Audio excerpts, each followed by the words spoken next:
Hey guys, welcome back to the channel. This is story about what if Naruto trained instead of going to academy and civilian council bashing part 1. Before I start, please do support for more amazing content and comments for part 2. Do consider to subscribe my channel and share my video to your friends and check out the description as well. Let's start the video. The loud noises of people bustling about could be heard around the whole village of Konoha as the preparations for the 12th annual Fire Fox Festival were underway.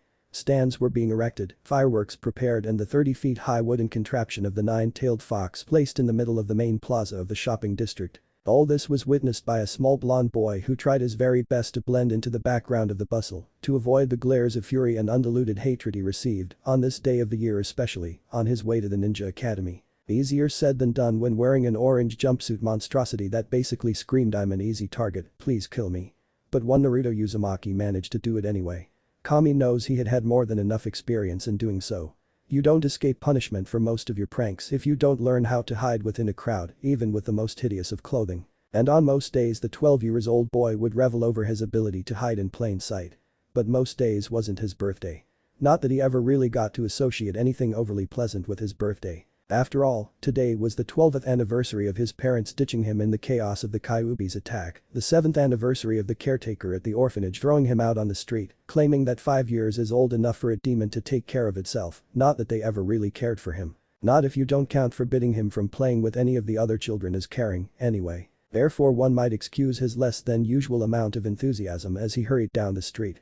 As fast as humanly possible while still seeming inconspicuous he moved towards his destination. It wasn't healthy for him to be out and about on this day. That, he had to learn the hard way on his 5th, 7th, and 8th birthday respectively when he wasn't able to outrun the mob of drunk and angry villagers. An uncharacteristic sigh escapes his mouth as he manages a rueful smile. Maybe today she'll finally say yes. "Hey, Sakura-chan. Would you like to shut up, Naruto baka?" The punch she administered to his cheek was strong enough to send Naruto to the ground. Not that anyone besides a silently fuming blue-haired Kunoichi with lavender-colored pupil-less eyes cared to take notice of the almost daily occurrence. Next, Naruto would just jump to his feet, complain about the pink-haired banshee spending all her time and attention on the black-haired emo and sulk in one of the seats in the back of the classroom for the rest of the day. Why? Interesting how one single word is able to demand the attention of a whole class if it doesn't fit into people's preconceptions. Not that the banshee seemed to either notice or care. She instead stood over the blonde who was lying on the ground with her fist lifted and a tick mark on her forehead. "Why what, baka?" Naruto's eyes were closed as he turned to lie flat on his back. "Why do you always hit me? What have I done to you to deserve being hit every time I try to talk to you?"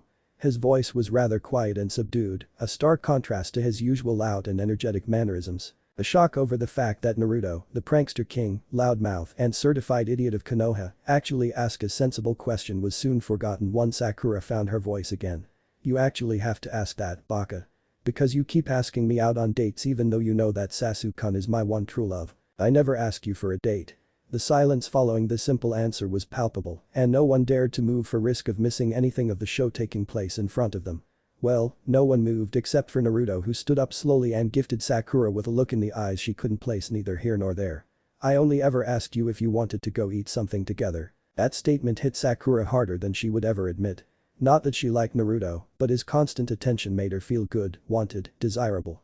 Slowly she looked around and finally noticed that she was the center of attention of the whole class. Well, the whole class minus one brooding preteen emo who was preoccupied with thoughts of grandeur and killing off his own brother who was responsible for slaughtering his whole clan except him.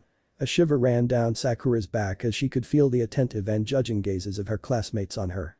Well, who would want to spend time with someone like you, anyway? While she took in the approving looks of the civilian ninja trainees, she allowed herself a mental pat on the back for her fast thinking and even a slight amount of satisfaction for putting the idiot in his place until her gaze fell on Naruto again. What she saw in his eyes left her breathless. There was no mirth, no determination. Instead of the shining sky blue orbs that she admitted were nice to look at, they were a pale imitation showing a depth of sadness, loneliness, and hopelessness that made her want to throw up and apologize for everything she had ever said and done to him. But she couldn't. If she did that, any respect she had earned up to that point with the other civilians would be lost forever. After all, it was always better to be part of the crowd than to stand against it, wasn't it? "Yeah, I guess you're right." His voice was hollow and hoarse and barely more than a whisper. "How could I ever hope to be anyone's friend? She was just able to see the first signs of tears in his eyes before Naruto turned away and walked down the steps before he avoided walking into Iruka Yamino via a quick side step as the Chunin sensei just entered the classroom. Stunned for a second that Naruto just walked by him without even recognizing his presence, he stared after the boy he was slowly starting to see as a little brother before his teacher instincts kicked in. Naruto. Class is about to start. Get back here. But it didn't have the effect Iruka anticipated. Instead of returning to the classroom, Naruto turned around and showed him a small devastated smile, framed by streams of tears. Sorry, Iruka-san. Not this time. Iruka was shocked to put it mildly. But seeing that expression on a boy who was usually basically vibrating with excess energy would do that to anyone who cared for the boy. But the teacher inside him wouldn't allow him to delay the class for much longer, so he promised himself to invite Naruto to some ramen later on. Though when he turned towards his class, he had no choice but to play witness to something he didn't think anyone thought possible. The shy, innocent Hinata Hyuga was walking down the aisle between the seats towards a still stunned Sakura, with a truly thunderous expression seemingly etched onto her face. Haruno. As she stopped in front of the pink-haired girl and said girl turned around to her, Hinata slapped her so hard in the face that Sakura fell back on her seat. If the class wasn't frozen in shock before, it certainly was now. But no one was more shocked than Sakura, who numbly looked up at the furious blue-haired girl while holding her left cheek. Hinata took a deep breath before she stared down at the girl who dared to spout such vile nonsense about her crush, in her anger not even noticing that she had activated her Byakugan not only unconsciously but without any hand seals. Are not just a pitiful fangirl excuse of a wannabe Kunoichi, you are also a disgusting and despicable example of a human being. Her P said, Hinata returned to her seat and sat down, only to notice that every pair of eyes in the room except one, belonging to a certain Uchiha, was focused on her. I am mean, and with that the pressure became too much and the shy Hyuga fainted into blissful unconsciousness with a pretty dark red hue on her face, contrasting her hair. Small feet falling on cobblestone could be heard trudging through the darkness as Naruto walked along the dark alleys of Konoha without destination or purpose. Well, he did have a purpose, but he tried to avoid thinking about it. Instead he let the sounds of the festivities wash over him, imagining what it would be like to walk the brightly lit streets hand in hand with his parents, wearing kimonos and laughing from the depth of their hearts. That would have been nice, wouldn't it?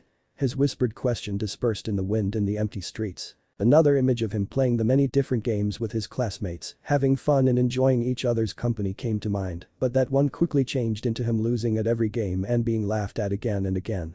The voice of Sakura still rang in his head over and over again.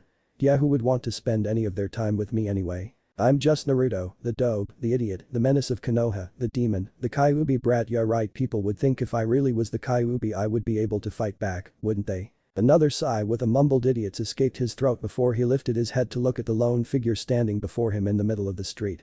Clad in unusual Anbu garb with the hilt of a katana peeking over the left shoulder and a nondescript Anbu mask covering the face.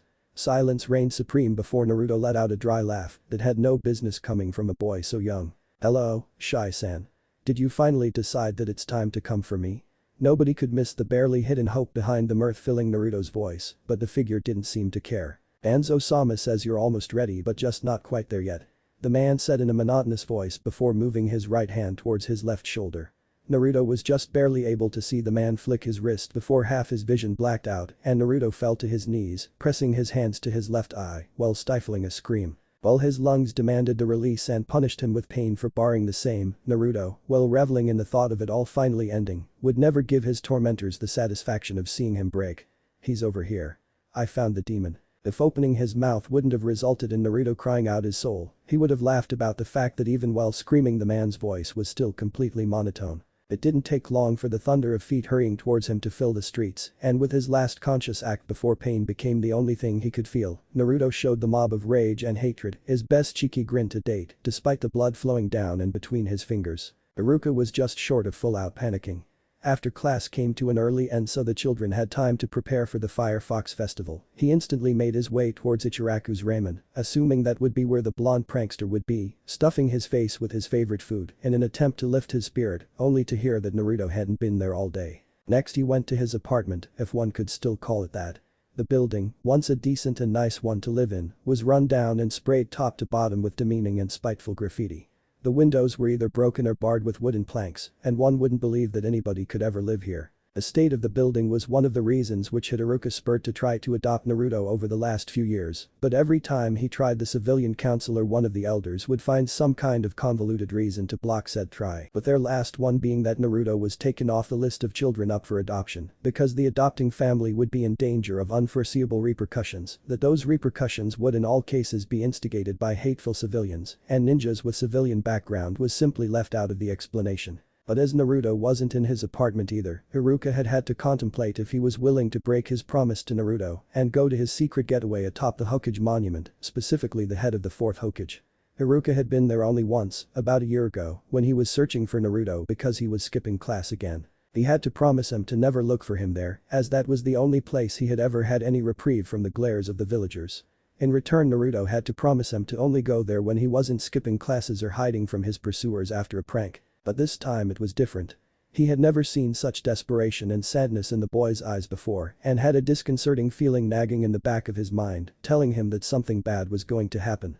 Therefore he asked Kami for forgiveness and prayed that Naruto would forgive him as well. But as it turned out, he needn't have bothered because Naruto wasn't there either, and slowly but surely that nagging feeling was surfacing to the forefront of his mind, telling him to hurry up before it was too late. That had been almost 3 hours ago. Now Iruka was racing down the dark streets away from the festival in a frenzied search for his little brother figure. Even his abilities as a sensor seemed to have forsaken him until Naruto finally appeared on the edge of Iruka's sensory field. But he had to read the chakra waves wrong because there was no trace of the burning, barely containable energy that was Naruto Uzumaki. This was not even an outcry for help. It was not even a whisper.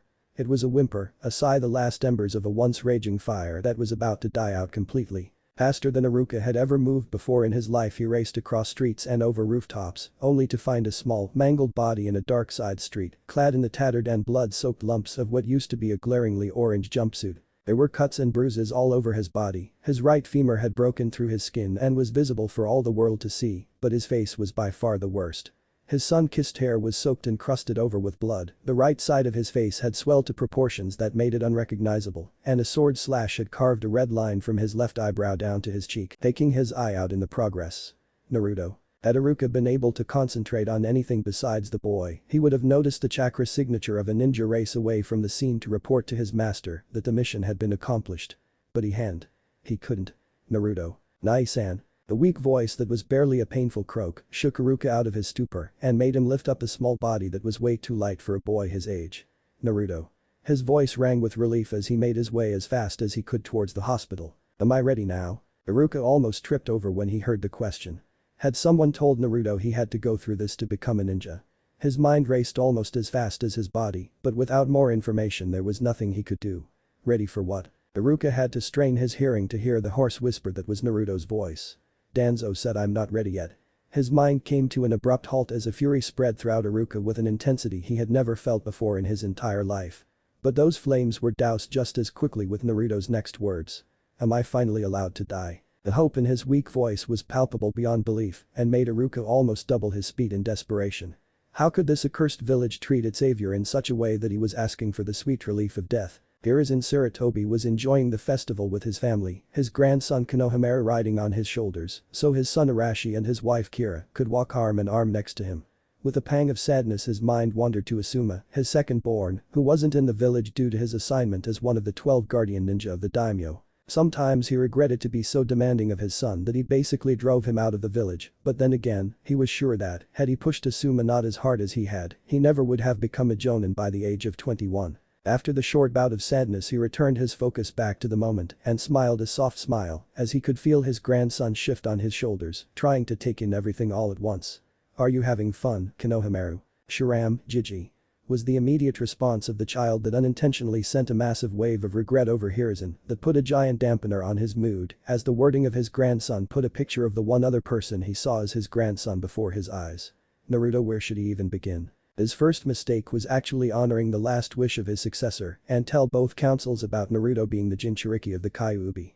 He knew who the last two Jinchuriki had been and exactly why that information had never been disclosed to the open public. But not granting the dying wish of a man like Minato Namikaze would have forced him to commit seppuku. Not out of obligation, but because he would have betrayed the trust of one of the best men, if not the best man he had ever had the privilege of knowing. The second mistake was the decision of not telling Naruto anything about his parents.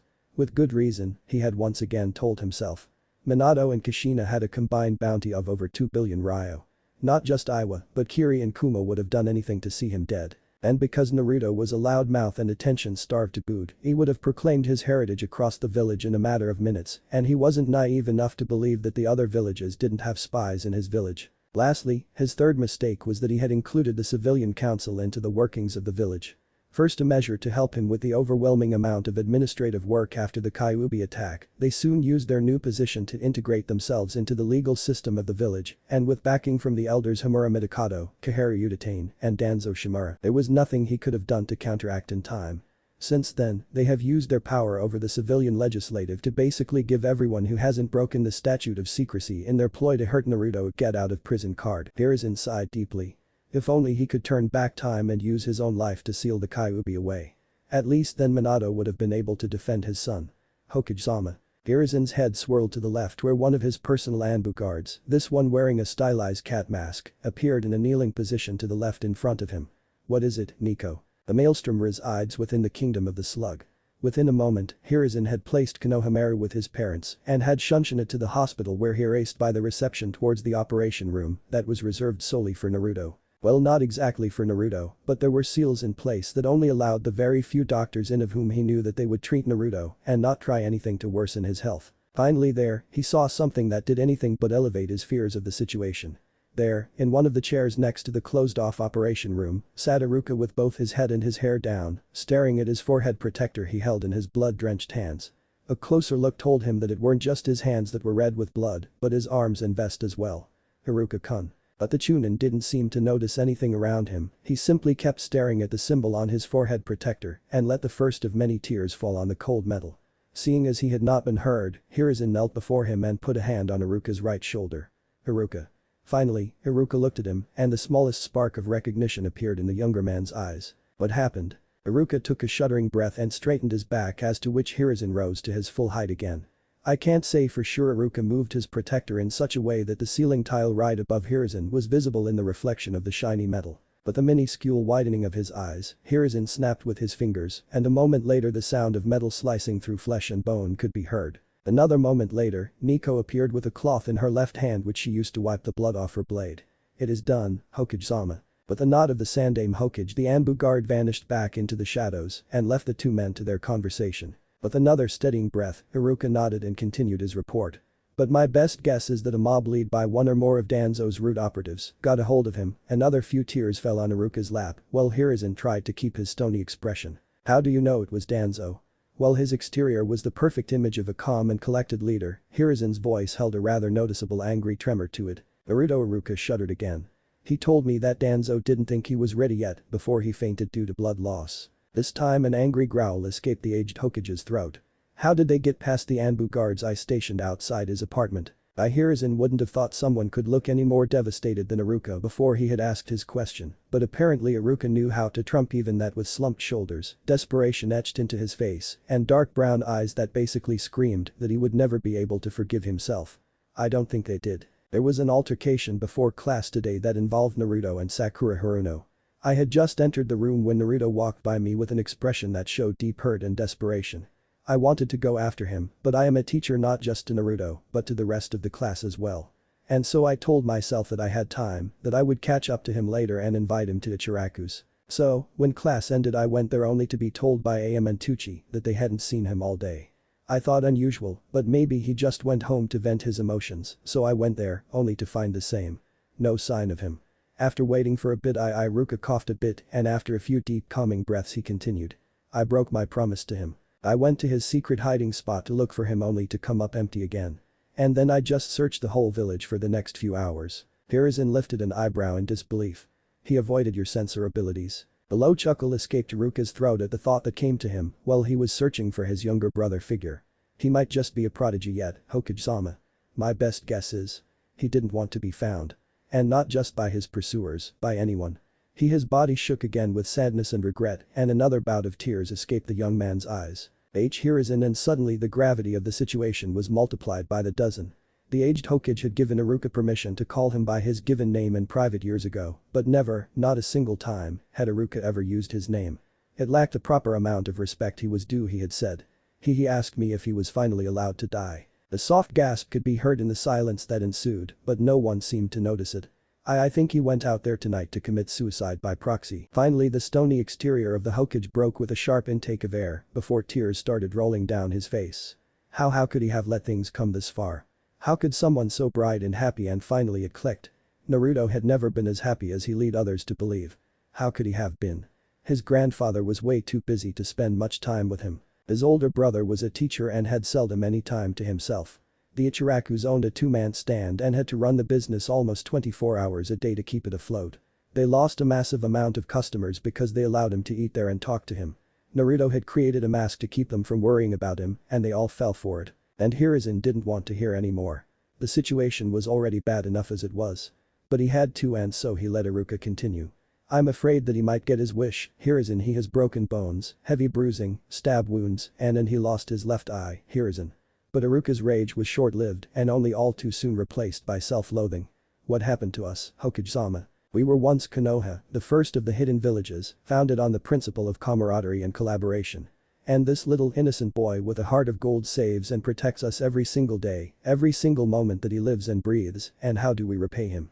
By hurting him, ignoring him, insulting him, we turned him into someone who came to abhor his own life. A life that should have been filled with love, friends, fun and adventure, and what did he get? He suffers. He suffers more than anyone in a village that he calls home, not because he wants to, but because he has to. He suffers more than anyone should ever be allowed to suffer, and he has to do so alone because he has no one to go to. The few of us who care about him are too busy to spend any meaningful amount of time with him. The clans seemingly don't care about one of their own, and the clan heirs ridicule him because he is the dead last in class. The villagers have isolated him from their children and ostracized him. Hokage-sama, he is malnourished, extremely so. He never told me. Hiruzen's voice was thick with hurt and sorrow, and he felt all his years weighing down on him in this moment. Neither. Iruka sighed in desperation. I only know because I carried him here. His puffy jumpsuit hid all the signs way too well. I think he was afraid, Hiruzen afraid that if he complained to us we would think of him as a nuisance or some such and stop spending the bit of time we have with him. We should have been better, Hiruzen, no, we need to be better. We reveled in complacency and look where it took us. We forced a child into isolation through no fault of his own, to the point he tried to commit suicide just to escape the loneliness. Our ancestors would be ashamed of us. Finally, Iruka's voice failed him. He was exhausted, physically, mentally and emotionally, and one could see that with a simple glance. With a deep breath, Hiruzen rose to his feet and a moment later his tears dried up. None of them had noticed when he had fallen to his knees, and neither of them cared. With a nod to the scarred Chunin, the last traces of sorrow vanished from the Sandame's face, replaced by a deep scowl that both deepened the wrinkles on his face and made him look 20 years younger simultaneously. Nico. The named Anbu appeared in the typical kneeling position that was to be assumed when taking orders from a cage. Yes, Hokage-sama. I want a team of 6 Anbu guarding Naruto Uzumaki for the foreseeable future. At least 4 are to be around him at any time of the day. If anyone wants to see him, they are to send them to me. If anyone tries to force their way inside or seems in any way suspicious to them, I want them to remove their head and send it to TI for later examination. If I hear about or see any of them slacking off, they will pull double shifts until his graduation day. Am I understood? The commanding voice of the Hokage sent shivers through the spine of anyone present. Yes, Hokage-sama. And with a swift shunshin, Nico was gone. Tora. This time, an Anbu with an Anbu-style tiger mask appeared in kneeling position, but this time Hiruzen didn't wait to be acknowledged. Find Ryu and tell her to meet me in my office. Remind her to bring the last gift. Afterwards you are to inform all council members of an emergency meeting taking place in 2 hours' time. He had been stagnant for too long. People only seemed to remember him as the professor anymore. Time to remind them why the 5 elemental nations used to call him the Kami no Shinobi. Ibuki Haruno had been working for Konoha General for barely 2 years before she met her future husband Kizashi when a mission had gone wrong. She was the nurse assigned to his room and almost fell over laughing when she saw his bubblegum pink hair upon entering. Not the best start into a relationship, she would admit later on, but when you hear that a mission has gone south and you're assigned, one would usually expect something like debilitating wounds, maybe a missing limb or two, not a pouting, bubblegum-haired 15-years-old genin who had pulled a muscle. However, after telling said genin that the shade of pink of his hair was actually quite cute on a guy, she had a blushing, pouting mess on her hands that made her want to tie the teen up and take him home, telling her mother, "Look what I found at work today, can I keep him please?" She was 17 at the time, sue her. 2 years later he proposed after learning of her pregnancy. Not that he had needed any motivation, that just gave him a viable excuse for her father, who never quite managed to become friends with the idea that his grandchildren would possibly walk around with pink hair, a hue he sentenced as vile and unnatural. She accepted his proposal under the condition he would resign from the service, and never did she thank Kami, more than approximately 3 months later, when he didn't have to join the other Chunin and Jonin in their fight against the Kyuubi. 5 months later she gave birth to a healthy baby girl, but sadly there were complications which resulted in her no longer being able to have another baby. That had been almost 12 years ago from then, and still she sometimes wished she would have been able to have one more child. Not that any of those thoughts were going through the head of the crying, quivering mess who had sunk into the ground around the corner of the reserved operation room. She wasn't exactly allowed there, but as she had never shown any direct animosity towards the young Jinchu Naruto, she wasn't exactly banned from going there either, and when the Hokage just rushed past everyone her curiosity had taken over. And now she wished it hadn't. She knew Naruto wasn't a weakened Kyuubi or its reincarnation, her husband had made sure of that, but she was wary. She didn't know anything about Fuinjutsu and therefore tried to come to terms with it in her own way. In the end she came to the conclusion that two beings bound together had to have some kind of connection. She had seen the 7-year-old Naruto save her Sakura from Ami and her little gang, something no one had ever done for her daughter except herself and her husband. But instead of thanking the young boy for his kindness and courage, she had simply pulled her daughter away from him without losing a word and later on telling Sakura that she shouldn't associate herself with him. She had been afraid that the demon fox would influence the boy in some way and harm the only child she would ever have. And now she would have to live with the knowledge that she had basically helped push a child the same age as her own little treasure to try and take his own life. How would history have turned out if she had instead encouraged her daughter to make a new friend? Kami knew Sakura had needed one as much as he. She might have gotten over her insecurities and would have learned to stand up for herself. And Sakura could have been the first of many friends. Ino would have surely followed and practically dragged Shikamaru and Choji with her. After a while, other children would have followed and slowly but surely the adults would have seen that he was a child just like any other. He might have even gotten adopted into a loving family. Instead here he was, fighting for no. He wasn't fighting to stay alive. She and every other civilian in this village had made damn sure that he didn't have anything worth fighting or staying alive for. Instead it was the doctors in there fighting for his life with him, probably wishing for them to stop simply to escape the hell they all had created for him to live in. Who would tell an 8-year-old orphan that his parents never loved him and that they basically used the biggest catastrophe in the history of Konoha to get rid of him? Kitsumi Habara, that's who. Her house is 2 numbers further down from Mibuki's own. Who would throw a 5-year-old child out of the orphanage because she was fed up with him begging her to let him play with the other children? Jiranitsu. She sees her every Saturday in the supermarket. How many times has she proudly stated that taking care of the children has become so much easier since then because she didn't have to watch out for the blonde menace trying to mingle with the normal children. Who would charge a 6-year-old child 10 times the normal price for an apple, calling it demon tax, while giving her a pound of apples for free not 3 minutes later so that her little angel would get enough vitamins and stay healthy? Shigeru Utatane, the owner of the supermarket she has been buying her groceries from for the last 20 years. And what kind of heartless monster would associate with all the above without batting an eye while ignoring an obviously hurting child just because it was easier? That was her, Dr. Mibuki Haruno, wife of Kizashi Haruno, mother of Sakura Haruno, and one of many reasons why the boy on that operation table wasn't fighting for his life and instead praying for his life to finally be over. So deep had she fallen into her self-loathing that she hadn't even noticed when the Sandaime Hokage had arrived in front of her. Councilwoman Haruno. His stern tone managed to pull her out of those thoughts rather quickly, though. Not that it managed to stem the flood of tears still welling out of her eyes. I would beseech you not to tell anyone what you have heard here. As you have witnessed, it was quite personal. Slowly, she pushed herself up against a wall and kept leaning against it once she was standing to stay that way. She wouldn't trust her legs with carrying her whole weight with all the trembling they were doing at the moment. Of course, Hokage-sama. Her voice was trembling just as much as her legs were, and with barely a whisper she added, I'm sorry, Hokage-sama. In a way that made it clear that she didn't mean the eavesdropping. I'm not the one you should direct these words to, Haruno-san. Slowly Mibuki lifted her head and saw the battle-hardened expression on his face soften almost imperceptibly. Let's hope you get the chance. With that, he walked past her as she dipped her head in both acknowledgement and shame. But apparently Hiruzen wasn't done with her yet as he halted once again, this time without looking at her. And may I suggest you ask your husband to attend the emergency meeting in your stead? It will be very taxing, and I am sure you have had more than enough taxing revelations for one day. Her legs finally stable enough to carry her weight, Mibuki pushed herself off of the wall and bowed down, as far as she trusted herself to be able to do right now without planting her face on the floor. Thank you for your thoughtfulness, Hokage-sama. Would it be too much trouble to beseech you to send one of your Anbu to notify him of my decision, along with my thanks and apologies to my daughter? He took her out to see the festival, and I don't want her to walk the streets alone at night. Not after what already happened tonight. Hiruzen seemed to contemplate her request for a moment before giving her a short nod. Taka. Just like Miko and Tora before them, Taka appeared kneeling before the Hokage. You heard a request. A sharp nod was his answer. Please notify her husband and daughter of our decisions. I think I will survive the next 5 minutes with only one Anbu guard. Another sharp nod and Taka was gone. Let us hope that the next time we meet will be under more pleasant circumstances, Haruno-san. I wish you a restful night. And with that, he left at a moderate pace. Apparently he had a lot to think about if he didn't immediately shuntion towards the Hokage tower. Hiruzen Sarutobi looked on solemnly as he watched the council chamber slowly fill one by one from his seat at the head desk of the chamber. He had to say, he was thankful that none of the ninja clan heads seemed to know what this meeting was about. While not all of them showed it on their faces, their body language spoke volumes.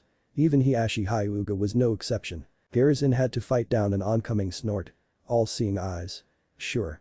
For the civilian side of the council however, Hiruzen had to school his facial expressions to not immediately snarl and give away his hand. Almost half of the civilian council didn't even bother to hide the glee on their faces. And then there came Danzo Shimura. The rhythmical tapping of his cane just a tad bit faster than usual, his shoulders held that tiny bit higher, and the one visible brow on his carefully crafted neutral expression, just that iota more relaxed. The bastard was basically grinning from ear to ear. With a heavy sigh, Hiruzen dipped his head low to hide his oncoming scowl and to give himself time to place the mask of the sorrowful grandfather back on his face. Once all council members, as well as his advisors, were seated, the doors of the chamber fell into lock with a heavy thud that resounded from the walls. The privacy and locking seals flashed up shortly, notifying everyone of their activation. Nothing short of a Bijidama would be able to break through those doors until they were opened again from the inside. Hiruzen, may I inquire why you called for this meeting? Leave it to Himura Midokado to sound condescending while trying to undermine the authority of the Hokage and the hierarchy of the village hidden in the leaves. The Sandaime Hokage closed his eyes in an attempt to stem his irritation. Patience, Hiruzen. It's not much longer. When his eyes opened again he looked all the parts of an elderly leader whose responsibilities were growing too much for him. About 3 hours ago, Naruto Uzumaki was attacked by yet unknown assailants and is currently fighting for his life in one of the hospital's operation rooms. It didn't even take a full minute before pandemonium broke loose on the civilian side of the council with furious shouts ranging from "the demon is still alive" to "stop wasting medical supplies on that thing." It took the Sandaime almost 3 minutes to instill even a modicum of order back into the council chamber, but before he could say anything more, he was interrupted again. I told you so years ago. The Hokage's eyes wandered to his right, where the overly bandaged member of the Elder Council sat, measuring him with an emotionless stare. Danzo. A speck of hope popped up in his heart. Had you heeded my advice and let me take the Jinchuriki under my command, it wouldn't be in this situation, and we would have a weapon ready to rip apart our enemies. It was interesting to hear how much passion reverberated in the elder's voice without any of it showing on his face. With a sigh, Hiruzen sank further back into his seat and closed his eyes. You're right, Danzo. You did tell me so years ago. The slightest sign of a smirk could be seen on the cripple's face. And thank you, Ryu. A bout of confusion rolled through the room before all eyes landed on the Anbu commander stepping out of the shadows behind the Sandaime, her stylized dragon mask seemingly grinning in anticipation. More confused looks were exchanged until the focus shifted to a still but obviously struggling Danzo, whose visible eye was darting around in panic and desperation. Hiruzen, what have you done? Was the startled and furious exclamation of one Kaharu Udatane. But when the Sandaime rose from his chair, the caring and peace-loving professor was gone. There, to the awe of some and the fear of many, stood Hiruzen Sarutobi, Sandaime Hokage and Kami no Shinobi, without saying a word. Instead he waited until the tension in the room had risen to an all-time high before he turned towards Ryu, who handed him a shining and well-cared-for katana. And with a single flick of his wrist he severed Danzo's head from his shoulders. No one said a word, with some of the civilians sweating out of fear. Danzo had been one of their biggest supporters and without him, many of their shadier dealings would either suffer or soon become known to people who they would have rather kept in blissful ignorance. With another flick of the Hokage's wrist, not one drop of blood remained on the sword, which he handed back to its owner afterwards, and with a satisfied smile on his face, he sat down again, while two Anbu sealed the corpse and head in 2 different scrolls. To explain. I used one of the last seals created by the late Minato Namikaze to seal off his chakra and body movements. That was murder, Hiruzen. But the screamed protest of Himura was drowned in a wave of killing intent that those who were old enough remembered only all too well from the Third Great Ninja War. I am the Sandaime Hokage, and you will refer to me as such, Midokado. With a deep breath, Hiruzen Sarutobi let his kai subside before glaring at him and Kaharu. And it seems that you all needed a reminder of the law I laid down on this very day 12 years ago. The information of who the Kyuubi's Jinchuriki is an S-class secret and all matters concerning the status of said individual are not to be discussed in any form. Doing so is punishable by execution. Danzo served as that reminder and simultaneously paid for a rather steep list of crimes, including the instigation of a lynch mob on a 12-year-old boy and the complete disregard of a direct command of the Hokage. Are you happy with that explanation? Akami no Shinobi let his gaze wander across the chamber and quietly enjoyed the scared and disconcerted expressions on most of the civilian council's faces. Good. Now, as I am without a doubt the most knowledgeable person concerning Fuinjutsu in this room, let me tell you all a little story. Once upon a time, Konoha faced the greatest threat in all the elemental nations, the Kyuubi no Kitsune. Our beloved Yondaime Hokage fought against it valiantly, only to realize that he was fighting against a force no one, but maybe Hashirama Senju would be able to destroy. And so, with his unfathomable abilities in the sealing arts, he chose an innocent child, a baby, born not even an hour before, to seal away the walking catastrophe that was trying to destroy our home, saving us all in the process. Now, I know many a family was torn apart that fateful day 12 years ago. Hiruzen waited a few moments, taking a deep breath, and then scowled the civilian council into submission. But who thought killing the one person keeping the equivalent of a natural disaster locked away would be a good idea? Either the Sandaime should have used a bit of kai at the end of his speech, or some people are simply too stupid for their own good, because a rather heavy-set member of the civilian council actually rose from his seat with a mixed expression of self-righteousness and indignation. The Yondaime sealed the Kyuubi away so we could finish what he couldn't. Kill the demon. Why else would he have chosen an orphan to house the Kyuubi instead of someone like Uchiha-sama, who could have used its power to bring Konoha to new heights of power and wealth? In any other situation, the Sandaime would have had a rather gobsmacked expression on his face, but in this case the stupidity of what the fat pig, that called itself human, spouted was so revolting, he was lacking words to describe it. And whose expertise did you take under consideration to come to that conclusion? Hiruzen's tone alone was a promise of pain and retribution. The reason the Yondaime used Naruto was because he was the only newborn that day with no chakra coils to speak of. Sasuke Uchiha was almost 3 months old back then, his chakra coils developing already, and sealing the Kyuubi inside him would have resulted in a most cruel and agonizing death. Sarutobi took the horrified expression of the civilian council and his remaining 2 advisors in with a great deal of satisfaction. As for killing the Kyuubi, you would be correct in that regard. If Naruto dies, so does the Kyuubi. Another idiot jumped up and started screaming about the righteousness of their cause. With a wave of Hiruzen's hand, both Taka and Tora appeared right behind his chair, standing at attention and awaiting his command. Take Councilman Akataka and Urajiri to Ibiki Marino for disregarding the Hokage's orders and reminders over and over again. Tell Ibiki he has free rein. The fear in the room was palpable, but the reigning silence was broken once both men in question were restrained and protesting loudly. You can't do this. We're members of the civilian council. You have no authority over us. A chop to the neck later and silence was again prevalent in the room. The full title of these councils are Shinobi and Civilian Advisory Councils. The glare Hiruzen directed especially towards the civilian side of the room ensured their silence. You all live inside the walls of Konoha, a shinobi village. You don't have any power the Hokage doesn't give you, and the last time I checked the title of Hokage still belonged to me. He waited a moment longer until his Anbu had left the room with the ex-councilman and the door closed behind them, leaving the rest of the council members at his mercy again. Now, where were we? Ah, yes. The fact that when Naruto dies, the Kyuubi does as well. Not exactly a wrong notion, only terribly misinformed. A deep sigh escaped his throat as he reveled in the feeling of scolding the people that made his honorary grandson's life a living hell. Who of you can tell me what happens if a Biju dies? Silence. No one? I thought so. Now listen here, and listen closely because your lives depend on if I finally manage to get through those unbelievably thick skulls of yours. The last part, the Sandaime basically growled. If a Biju dies, their chakra disperses and they vanish, only to appear somewhere in the world a few years later. Now, I cannot say how long it would take for the Kyuubi to reform again, because it has never, not even once in human records, been defeated other than by sealing away. But you can be sure of one thing. It would be back eventually and this time we wouldn't have a Fuinjutsu master to save our sorry hides. Silence prevailed again and for the first time in many years, Hiruzen saw a few of the council members deep in thought. Pray that Naruto survives this day, because if he doesn't there won't be any fines to pay. I will discover who participated in the attack today, both assailants and instigators, and if he doesn't pull through, I will personally kill everyone involved before the Kyuubi even gets a chance. With one last glare in the direction of the civilians, Hiruzen moved his gaze towards the Shinobi Council, where its weight pushed down upon their shoulders. The civilians and the elders may leave. That was the first sentence in over half an hour the civilian councillors were happy to hear, and most of them couldn't follow his command fast enough, though both Hamura and Kaharu looked rather indignant while doing so. Now Hiruzen left his chair and moved down the small flight of stairs to stand in front of the Shinobi Council.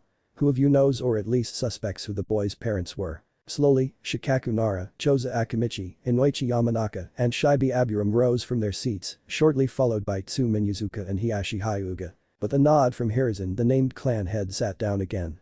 Fine. Now tell me. What are your excuses for never offering any help to a boy who had to carry a burden that should never have been his in the first place? There was about to be a storm of words, but the Hokage stopped that in its tracks by simply lifting his hand. And I am not talking about adoption. As he is listed as a civilian orphan, there was nothing any of us could have done to counteract their hatred in that regard. I am talking about simple things. Buying him sweets now and again, giving him a small gift for his birthday, helping him learn the things he has difficulties with at the academy, spending some of your time with him, talking to him, a heartfelt greeting when meeting him on the streets would have already been something. You could have at least introduced him to your children. Bit for bit, the rage in his voice died down and made way for some of the sorrow he had locked away prior to the meeting. I lied, you know. He isn't fighting for his life. That comment stopped every and all excuses the clan heads had prepared, and they were silently watching the Hokage, trying to understand what their leader had just said. Finally, it was Shikaku who asked the question that was prevalent in all their heads. Are you saying that? No. Naruto is in critical condition, but still alive, and the doctors are doing their damned best to keep him that way. But Hiruzen took a deep breath to steady his voice.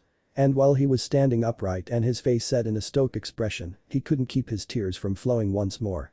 Tell me.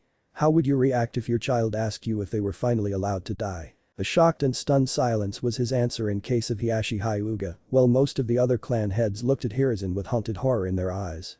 Hiruzen nodded again.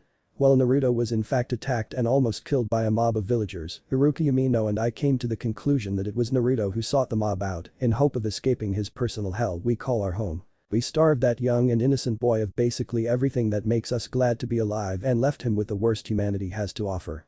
Hatred, contempt, loneliness, isolation. So, no. He most certainly is not fighting for his life. A sad smile appeared on the old man's face. If his mother was here in this moment, she would want to slaughter the entirety of Konoha's civilian population and most of the ninja clans. And do you know what the most tragic thing about that would be? His teary eyes gazed over the clan heads, and he was thankful that he saw tears in most of their eyes.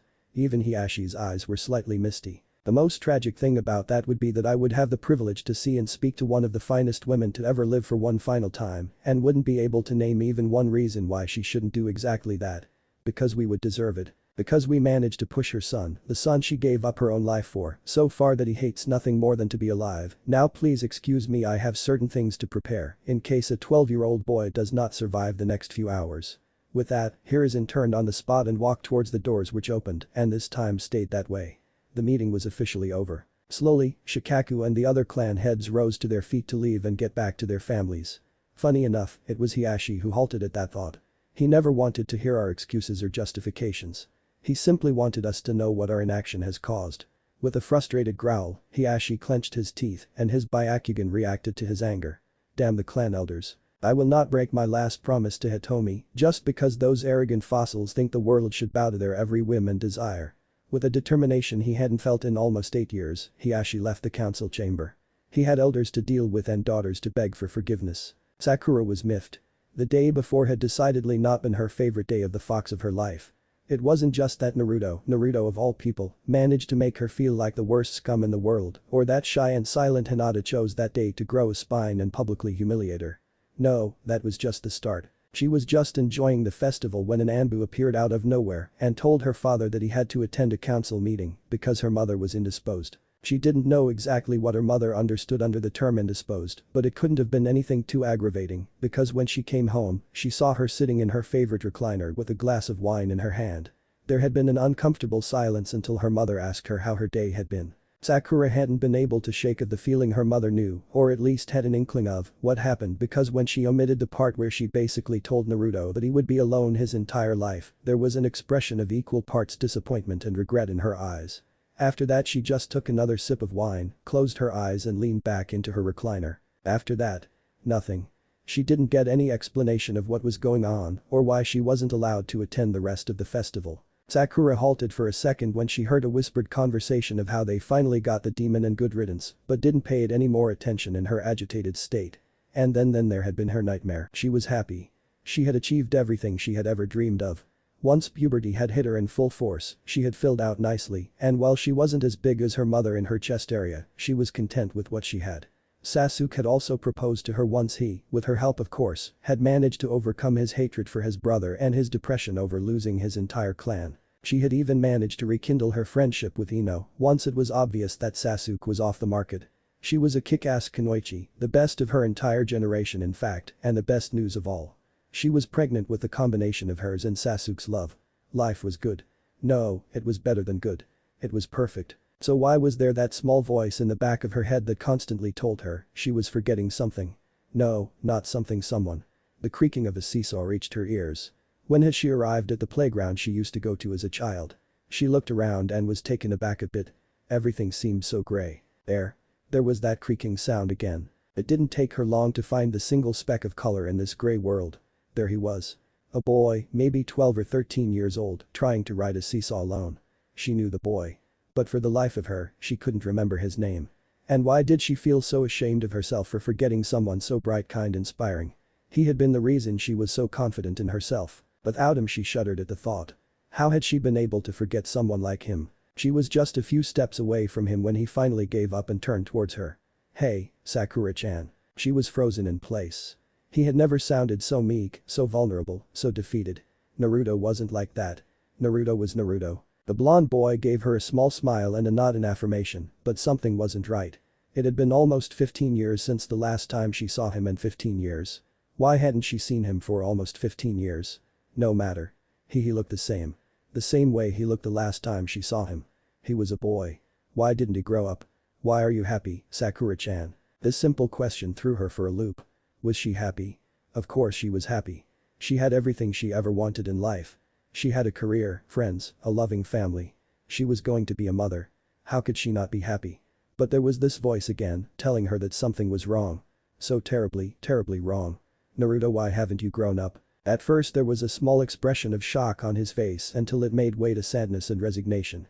It was this look in his eyes, the one she had seen in his eyes all those years ago, that made her dread his answer. But he didn't say anything. Instead he pulled his right sleeve up to show her his arm. She fell to her knees upon see the deep cut along his wrist and tears ran down her cheeks. Naruto, why? I had been alone for all 12 years of my life. The thought of spending 12 more alone was too much. He looked her in the eyes and the sadness etched into them was suffocating. It was too much. She grabbed Naruto and pulled him into a bone-crushing hug. I'm sorry, Naruto. I'm so sorry. But Naruto didn't react. He neither pulled away from her embrace nor did he reciprocate the hug. He just stood there, motionless. I never wanted an apology. I never even asked for love. All I ever wanted was a friend. One friend who would make all the pain bearable. But you were right, Sakura-chan. Who in their right mind would want to waste their time with me? And then he vanished along with the playground in Konoha. She was alone, isolated in complete darkness, and she knew she didn't deserve any better. Sakura was shocked when she realized that she was sitting in her seat in her classroom.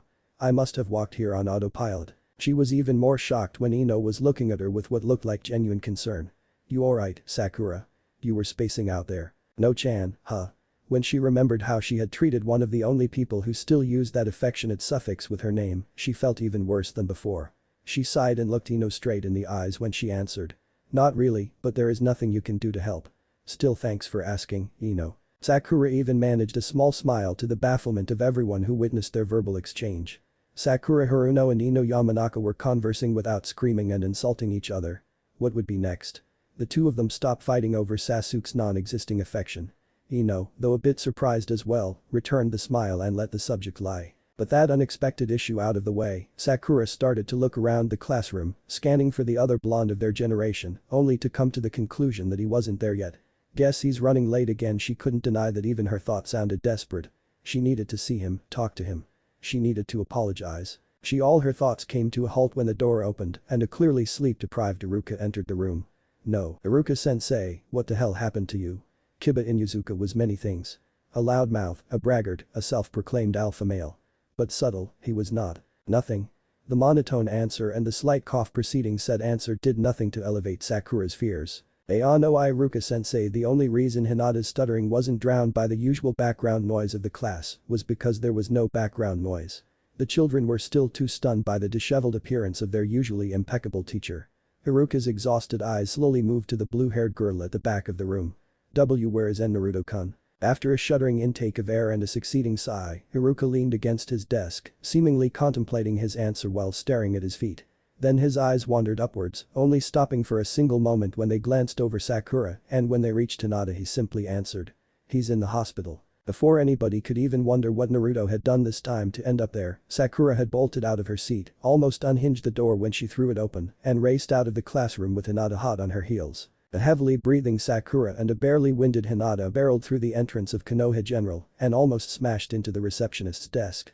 Not that they seemed to care much about that at the moment. Instead, they bombarded the receptionist, a woman in her late 20s to early 30s, with light brown hair and chocolate brown eyes, with a mixture of panicked questions and hysteric pleading. It took the woman quite a few tries before she finally had enough and silenced the two girls with the young ladies. She took a breath and sat back down on her chair. Now a smile that didn't reach her eyes appeared back on the receptionist's face before she continued. How can I help you? Has there been an accident? The double-voiced "What room is Naruto Uzumaki in?" was the girl's answer. Her whole friendly facade vanished upon the question, and the receptionist looked like she had bitten into something exceedingly sour. Why would you want to know something like that? Both Sakura and Hinata were shocked at that rapid change in demeanor and frowned in confusion. They exchanged a gaze, lavender meeting emerald, and held a silent conversation after which Sakura stepped forward and Hinata took a step back. He is our classmate. Why do we need a reason to visit him? The annoyance in her voice was plain to hear, and Hinata was, for the first time, glad that Sakura was there with her. She knew she wouldn't have the confidence to talk like that to anyone. Trust me, you really don't want to associate with that D-boy. It was creepy how this woman could go from polite to unfriendly to sickly sweet and condescending. Now please stop bothering me. I have a job to do. Hinata and Sakura were speechless. Well, more so Hinata. Sakura was about to respond with a few choice words before a familiar voice spoke up. So why aren't you doing it, Komazu-san? The girls and the receptionist turned towards the hall the voice came from to see Miyuki Haruno in her white robe walking towards them. If I am not mistaken, you are here to process new patients and direct visitors to said patients. So please tell me, why aren't you answering their question? Her voice was perfectly neutral, but you could see the fire in her eyes. The girls turned back to the receptionist when they heard her gnashing her teeth. I am not allowed to tell them the room number of the patient, seeing as they have no relation to the patient. Interesting, this time a bit of contempt found its way into Miyuki's voice. Tell me. Are Choji Akimichi and Shikamaru related? Miyuki crossed her arms as she finally reached the receptionist's desk. What does that have to do with anything right now? The irritation was plain to hear for anyone listening. Because you had no qualms breaking your so-called rule when Akimichi-san was admitted here last week due to overeating and Nara-san came to visit. During the back and forth Hinata and Sakura had shifted their gazes like following the ball in a ping-pong game, but their trance was broken once Miyuki took each of them by the hand. Come, I'll take you to him. That simple statement caused the receptionist to sputter in surprise. You would let your own daughter interact with a demon? Her voice was filled with incredulity and indignation. But when Miyuki looked her in the eyes again, she retreated back into her seat and leaned back as far as possible. The cold fury in her usually warm green eyes was frightening. Komazu-san, I lack the words to express how disgusted I am, not just with you, but with the entirety of this village, me included, but you should really watch your mouth. Miyuki started moving and dragged the girls with her, only to stop a few steps later and turning back towards the other woman. After all, you wouldn't want Hokage-sama to know that you slipped up in front of 2 academy students, would you?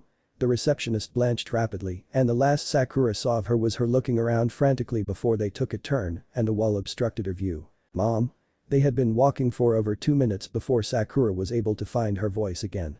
Why did she call Naruto a demon? Miyuki slowed her walking pace, but she didn't look at either of the girls.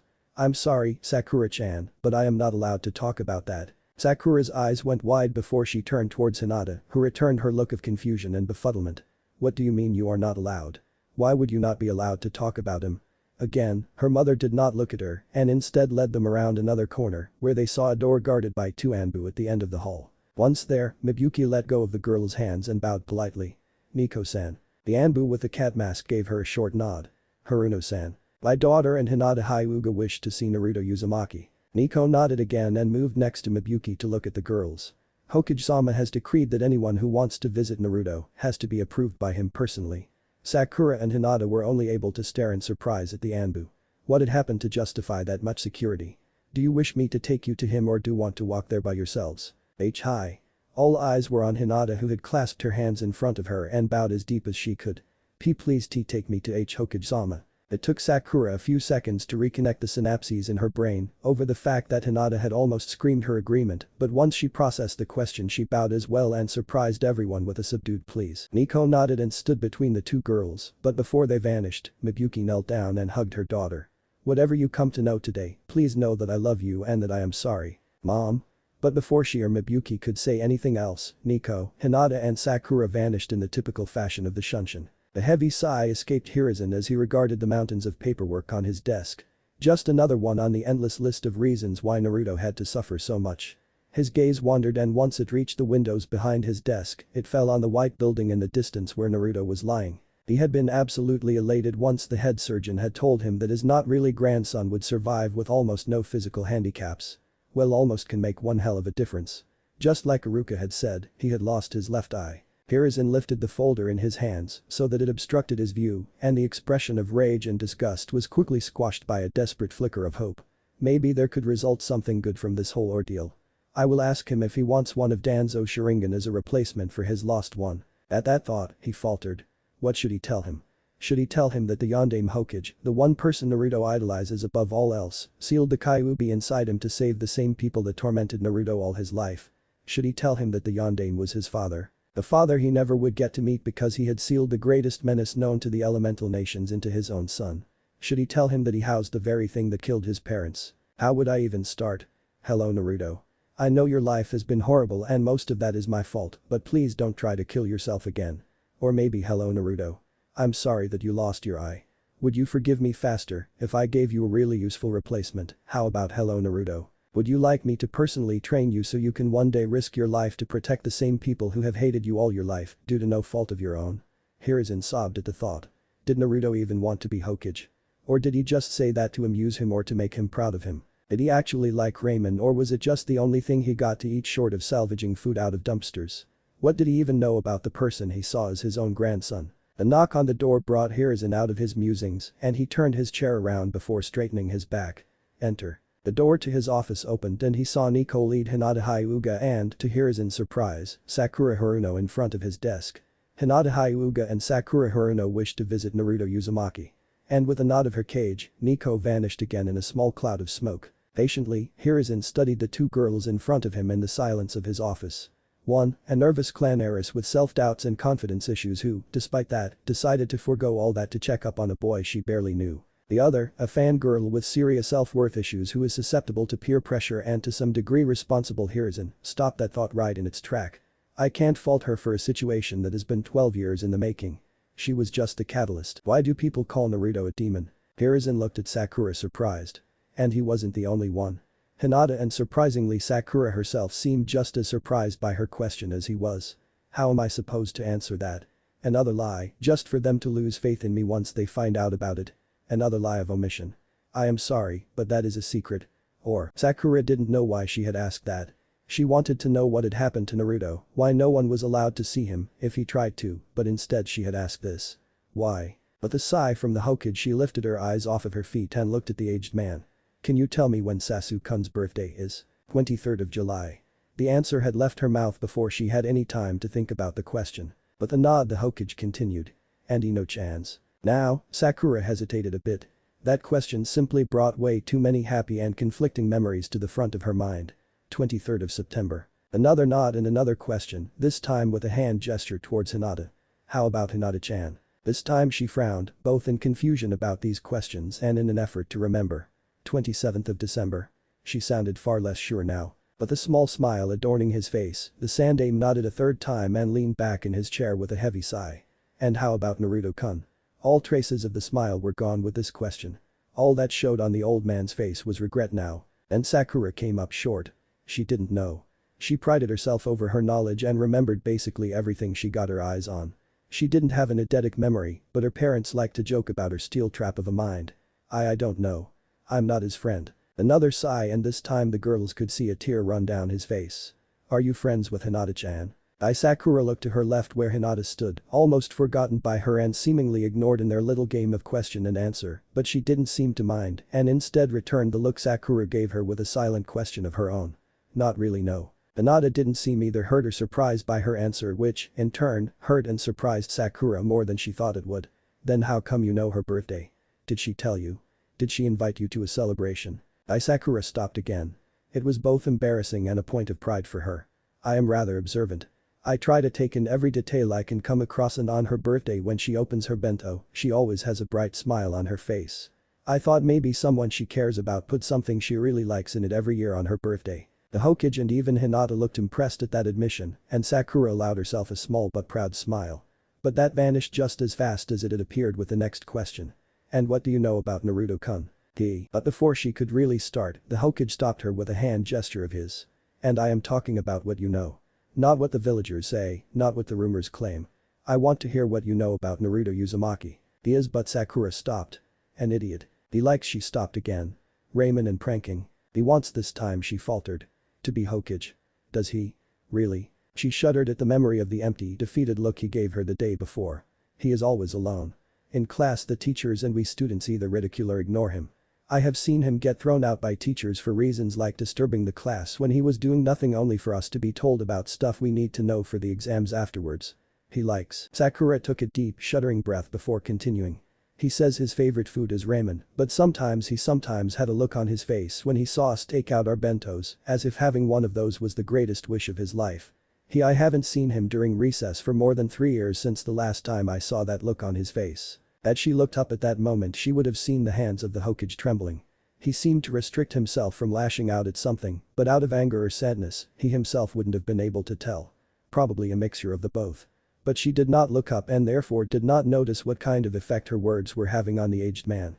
Hinata did though. Naruto once, but this time her voice betrayed her. She was once more reminded of her nightmare and couldn't help but voice his words out loud. All he ever wanted was a friend. One friend who would make all the pain bearable. He is lonely. I don't think there is even one person that he can call a friend, and her legs buckled and she fell to her knees as the scene of her nightmare evoked another memory. One much older, a living nightmare that had, for one short moment, turned into a dream come true. He had saved her. He had seen Ami and the others harass her and had stopped them. He had complimented her and helped her up from the ground, and his smile had been so radiant. And then her mother had taken her by her hand and pulled her away and told her not to go near that boy. He saved me. I was being bullied and he saved me. Her tears were now streaming out of her eyes and obstructed her view as she stared at the floor. Her sobbing was too heavy for her to hear the light gasp originating from Hinata at that revelation. And Sakura coughed. And I have beaten and ridiculed him again and again because it was easier. Her voice was only a whisper between her soft sobs. With a heavy sigh, Hiruzen rose out of his chair, walked around his desk and helped Sakura with tender care towards the couch opposite of the portraits of the Hokage and the private collection of books and scrolls of the Hokage. Ayano, Hokage-sama. The Sandaime turned around to look at Hinata, who was fiddling nervously with her fingers while her eyes were steadily directed at the floor. What does all this have to do with Haruno-san's question? In a moment of forced bravery, Hinata chanced to glance at the village leader, only to see an expression on his face she would never had associated with a man so powerful. Uncertainty. So shocked was she even forgot to avert her eyes, which resulted in her seeing another emotion, this time resignation, flicker over his face. With a sigh, the old man sat down next to Sakura and patted the couch to his left, motioning Hinata to sit down as well, before he took off his hat and placed it on his lap. Naruto-kun's birthday is the 10th of October. Another sigh escaped his throat, breaking the confused silence. He turned 12 yesterday. This time, the gasp that came from his right told him that Sakura had at least made some kind of connection. What are your thoughts about this, Sakura-chan? Sakura's thoughts were running a mile a minute, coming up with dozens of small remarks she had heard that mixed with what she knew and formed into one scenario that explained all of them. He is the reincarnation of the Kyuubi no Kitsune. Another shocked gasp was heard in the otherwise silent office before the Hokage let out a contemplating hum and stood again, which confused Sakura again. If her conclusion had been right, the Sandaime would have said so, therefore she had to be wrong. But all the information she had said that she was right. Naruto, being born on the day the Kyuubi had been killed, could very well be its reincarnation. But he didn't act like a demon. He was pretty much the furthest away from being a demon she could imagine. The village calling him a demon is pretty unfair though.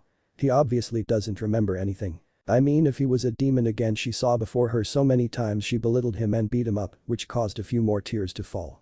If he was a demon he would never have let me treat him like that. Hokage-sama. Sakura was pulled out of her thoughts by the blue-haired girl sitting next to her. Is Sakura-sen right? Is Naruto-kun the reincarnation of the Kyuubi? Both girls saw the Hokage halt in his rummaging through his desk and look at them. Would it really matter even if he was?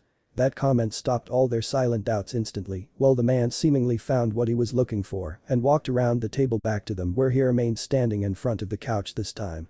What can you tell me about the Kyuubi no Kitsune, Hinata-chan? And Nani? The surprise of suddenly being asked a question was plain for everyone to see in the room. Ayano had attacked 12 years ago. The Yandame fought against it and he died killing it. The Hokage looked at the girls before nodding slowly and walking over towards a katana displayed on the wall next to the double door of his office. Tell me. How do you kill a being of pure chakra and malice that dwarfs the Hokage monument in a ratio of 3-1? The girl's eyes went wide at that revelation, and Sakura had to admit that a bit irrational fear had to be accepted in relation to such a monstrosity. She and Hinata tore their gazes off of the Hokage and looked at each other, shivering simultaneously at the mere thought of the Kyuubi. Therefore, the two didn't see how the Sandame took the sword from its stand and walked back to them. Sakura-chan, Hinata-chan, the both of them turned again and looked in surprise at the Hokage who was now sitting on the floor in front of them, a scroll with a complicated pattern spread out in front of him and with a katana from the display lying at his side. He pointed with a hand at the scroll once he had their attention. Can you tell me what this is? Sakura had to begrudgingly shake her head in the negative. She didn't like when she didn't know something. Contrary to that, Hinata nodded slowly and spoke up after an encouraging look from the old man in front of them. Oh no, it's a sealing-s scroll. With a sigh, the Sandame nodded and took the katana into his hands to present it to the girls. This sword was the weapon that took my father's life. It's displayed here in my office to remind me of one simple truth. Life is finite. Even more so in our line of profession. Sakura only stared wide-eyed at the sword in front of them, while Hinata only nodded slowly. After that the Hokage put the katana onto the sealing scroll and formed the ram seal with his hands, causing the sword to disappear in a puff of smoke. Now back to my question. How does one go about killing the Kyuubi no Kitsune? While he spoke, the Sandame closed the scroll again and wound a piece of string around it for theatrical purposes. The answer is simple. You don't. Now tell me, children. With a resolute scowl on his face, he presented the scroll to the girls in the same manner he did with the sword before.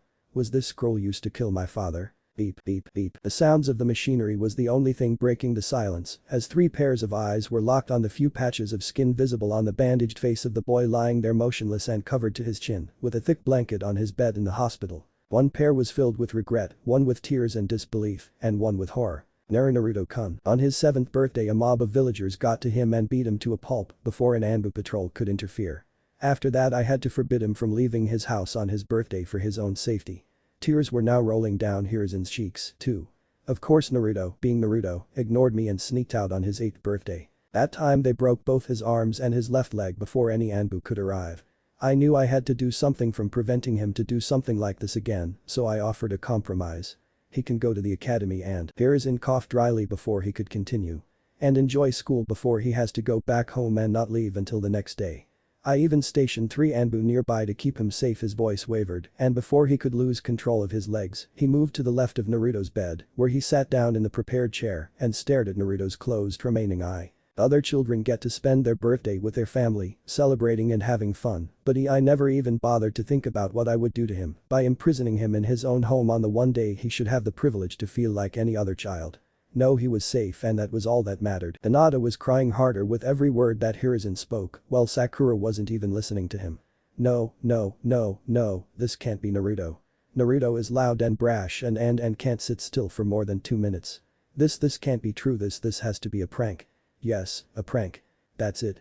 I bet he is just waiting to jump us once we've turned our backs. I bet he is even wearing that orange monstrosity under there, but I won't give him the satisfaction, Shanarm. Neither Sarutobi nor Hinata noticed when Sakura shifted slightly and grabbed onto the corner of the blanket, but they did notice when she pulled the blanket away from the bed with a resounding ha. For a moment, she felt the pleasant feeling of a job well done. After all, she had seen through one of Naruto's stupid pranks. But that feeling stumbled and fell down a dark and endless ravine once her eyes conveyed to her brain what they were seeing. Bandages, so many bandages, and why is he so thin? She felt like her soul was breaking apart piece by piece with every inch of his body she took in. He is too thin. Why is he so thin? Slowly her voice rose from the soft whisper she started in and climbed the decibel ladder in ever greater jumps. We live in Konoha, one of the richest places in the world. Why does he look like he has been starved his whole life? Because he has been slowly, Sakura's eyes shifted from Naruto's slim arms to the Sandame's forlorn face, both anger and despair, burning in her emerald orbs. The old man was furiously kneading his hands, his eyes fixed on everything and nothing at all. He never said anything and he never showed it. Finally his eyes locked with Sakura's and her angry retort died in her throat upon seeing the heavy guilt and sorrow in his hazel eyes. Or maybe he did show it, hoping against hope that we finally notice that something is wrong, but we ignored it because, as you said Sakura-chan, it was easier. A shuddered breath left him as he finally let his head sink. And frankly, I don't know which of the two would be worse. He never showed it. Sakura almost jumped in surprise before she remembered that Naruto did in fact have 3 visitors and turned towards Hinata with an unasked question in her eyes. Not that Hinata saw it. She was far too fixed on the sight before her. He saved me too, you know. It was 3 years ago. I was being bullied and then he appeared. The S started shouting at them, taunted them and lead them away. Neither of the girls noticed the almost complete absence of Hinata's characteristic stuttering. Only the Sandame took notice and filed that thought away for further contemplation at a later date. But I wanted to thank him. So many times did I follow him after the academy to talk to him, to thank him I wanted to be his friend. A few heavy sobs disrupted her story and shook her body. She was fighting with her insecurities and cowardice to continue, but what did they matter compared to what her crush had to go through? But he was Naruto. He was the one disliked by everyone. He was the one who had nobody. And he was the one who laughed in their faces and showed them that he did not care. Sakura and the Hokage were slightly awed at the sight of Hinata Hyuga bursting out of her shell as she continued to scream Naruto's plight to the heavens. And then she collapsed into herself again with tears streaming down her face. How could I ever measure up to that? Her voice was barely a whisper now. He was so bright. Why would he ever want to be friends with someone like me? Whatever Sakura or the Sandame would have answered to that was forgotten with a surge of an oppressive aura pressing down on them, suffocating Hinata and Sakura and causing the Hokage to break out into a savage sweat. And while the girls fell down on their knees gasping for air, Hiruzen zeroed in on Naruto. The feeling was so similar. So similar and yet so different to the one from 12 years ago. Gone was the sensation of palpable hatred and venom-dripping malice. This felt like burning anger and righteous fury amalgamated into one silent, ethereal scream. The thin orange-red aura surrounding Naruto only confirmed what he had come to the conclusion of. The Kyuubi was awake and it was not happy. And then it was over. The aura was gone. The oppressive feeling was gone. And Naruto looked the same as before. With trembling limbs and labored breath, both girls struggled to their feet only to look between Naruto and the Hokage in equal measures of fear and concern. Finally it was Sakura who voiced their question. What just happened? Not that the Sandame had a satisfying answer to give. I don't know. She was distraught. Was distraught even a fitting description for her situation? Or maybe devastated? Perhaps furious? Or maybe all the above and a whole dictionary worth of adjectives with similar negative connotations more? That would be quite a long list. No, she was distraught. One moment she was lying in the clearing of her forest, grumbling about low-quality seals and trying her hardest not to accidentally kill her only friend and cursing a certain blonde airhead for putting her in this situation, and the next she feels as if someone ripped her out of her own skin. The next thing she knows, she looks down on a patchwork of a myriad of different colors surrounded by a sea of trees. She didn't even have time to work through the fact that she was free and what that meant for her warden before something caught her eye. A person dressed in black, wearing an orange mask with a swirl theme centering around their right eye, flashed towards her and then red. She knew the color, knew the feeling of those accursed eyes wrestling with her for the control of her body. She was shocked just for a second because she knew those eyes. Those were Madara's eyes. But the power behind them was almost laughable. No matter who he was an amateur with stolen eyes, trying to control her. She snickered. And then she froze. She was free. She was outside. Raya. Her scream reverberated through the air, the earth, everything. Pain. Loss. Grief. Hatred. She lost herself. For that one precious moment, she lost herself. And then she was gone. She awoke to the uncomfortable feeling of cold water seeping through her belly fur and chilling her sensitive paw pads and almost hit her head against the massive iron bars in front of her. She blinked. Iron bars? Where? And realization hit her again. She was dead. Her warden, no, her friend was dead. Gone was the lush forest where she could spend hours upon hours running, chasing prey, or talking to her friend, listening to her problems, letting her vent, and giving her advice. Kushina was dead. And this was her new prison. Kushina is dead. Her new prison is sower. Kushina is dead. And she was alone. She could feel it. No memory strings, no rampant thoughts, no deep desires. She was alone in this prison and completely cut off from her warden. Kushina is dead. Her whole body slammed into the bars separating her from the outside. Her claws cutting deep scars into the bars only for them to repair themselves as fast as they had been damaged. Her teeth digging into them, tearing the bars apart only for them to be replaced by new ones. But she didn't stop. She couldn't stop. Her friend was dead. Murdered by a jackass who did Yami knows what with her body in some harebrained attempt to gain power. He was in a chair. That was their thing. Power over everything. Therefore, she would get out of here, hunt that fucking tosser down, and tear him a new one so wide that she, in all her enormous glory, could fist him comfortably. But she couldn't. The seal was tight. No, tight would still imply that you could move to a certain extent. The seal was suffocating. And a sewer. Whose fucking brilliant idea was it to construct this bloody seal in the image of a god's be damned sewer? Time was non-existing. There was no day-night cycle in a sewer, and without a sensory link to her host, or at least access to their memory, it was impossible to say for certain how much time had passed since she arrived here. Sometimes it felt like years, sometimes like hours. Her rather impressive age didn't exactly help, but if you knew what was good for you, you didn't mention that. Ever. She knew that some time ago the water receded until there was barely a puddle left right in front of her cage, but again. Could have been hours, could have been years. But then finally, she heard something and her ears shifted forward, picking up the faint sound of steps echoing from the walls. It was a sedate pace. No nervous dragging of their feet, no hurried run to get to her as fast as possible. No, whoever was walking down that dark tunnel in front of her was moving as if they owned the place. How dare they? She was the Kyuubi no Kitsune. She was the strongest of the Biju. She would not be treated as if she was a pet living in the doghouse. With barely contained rage she gathered her chakra. Yami.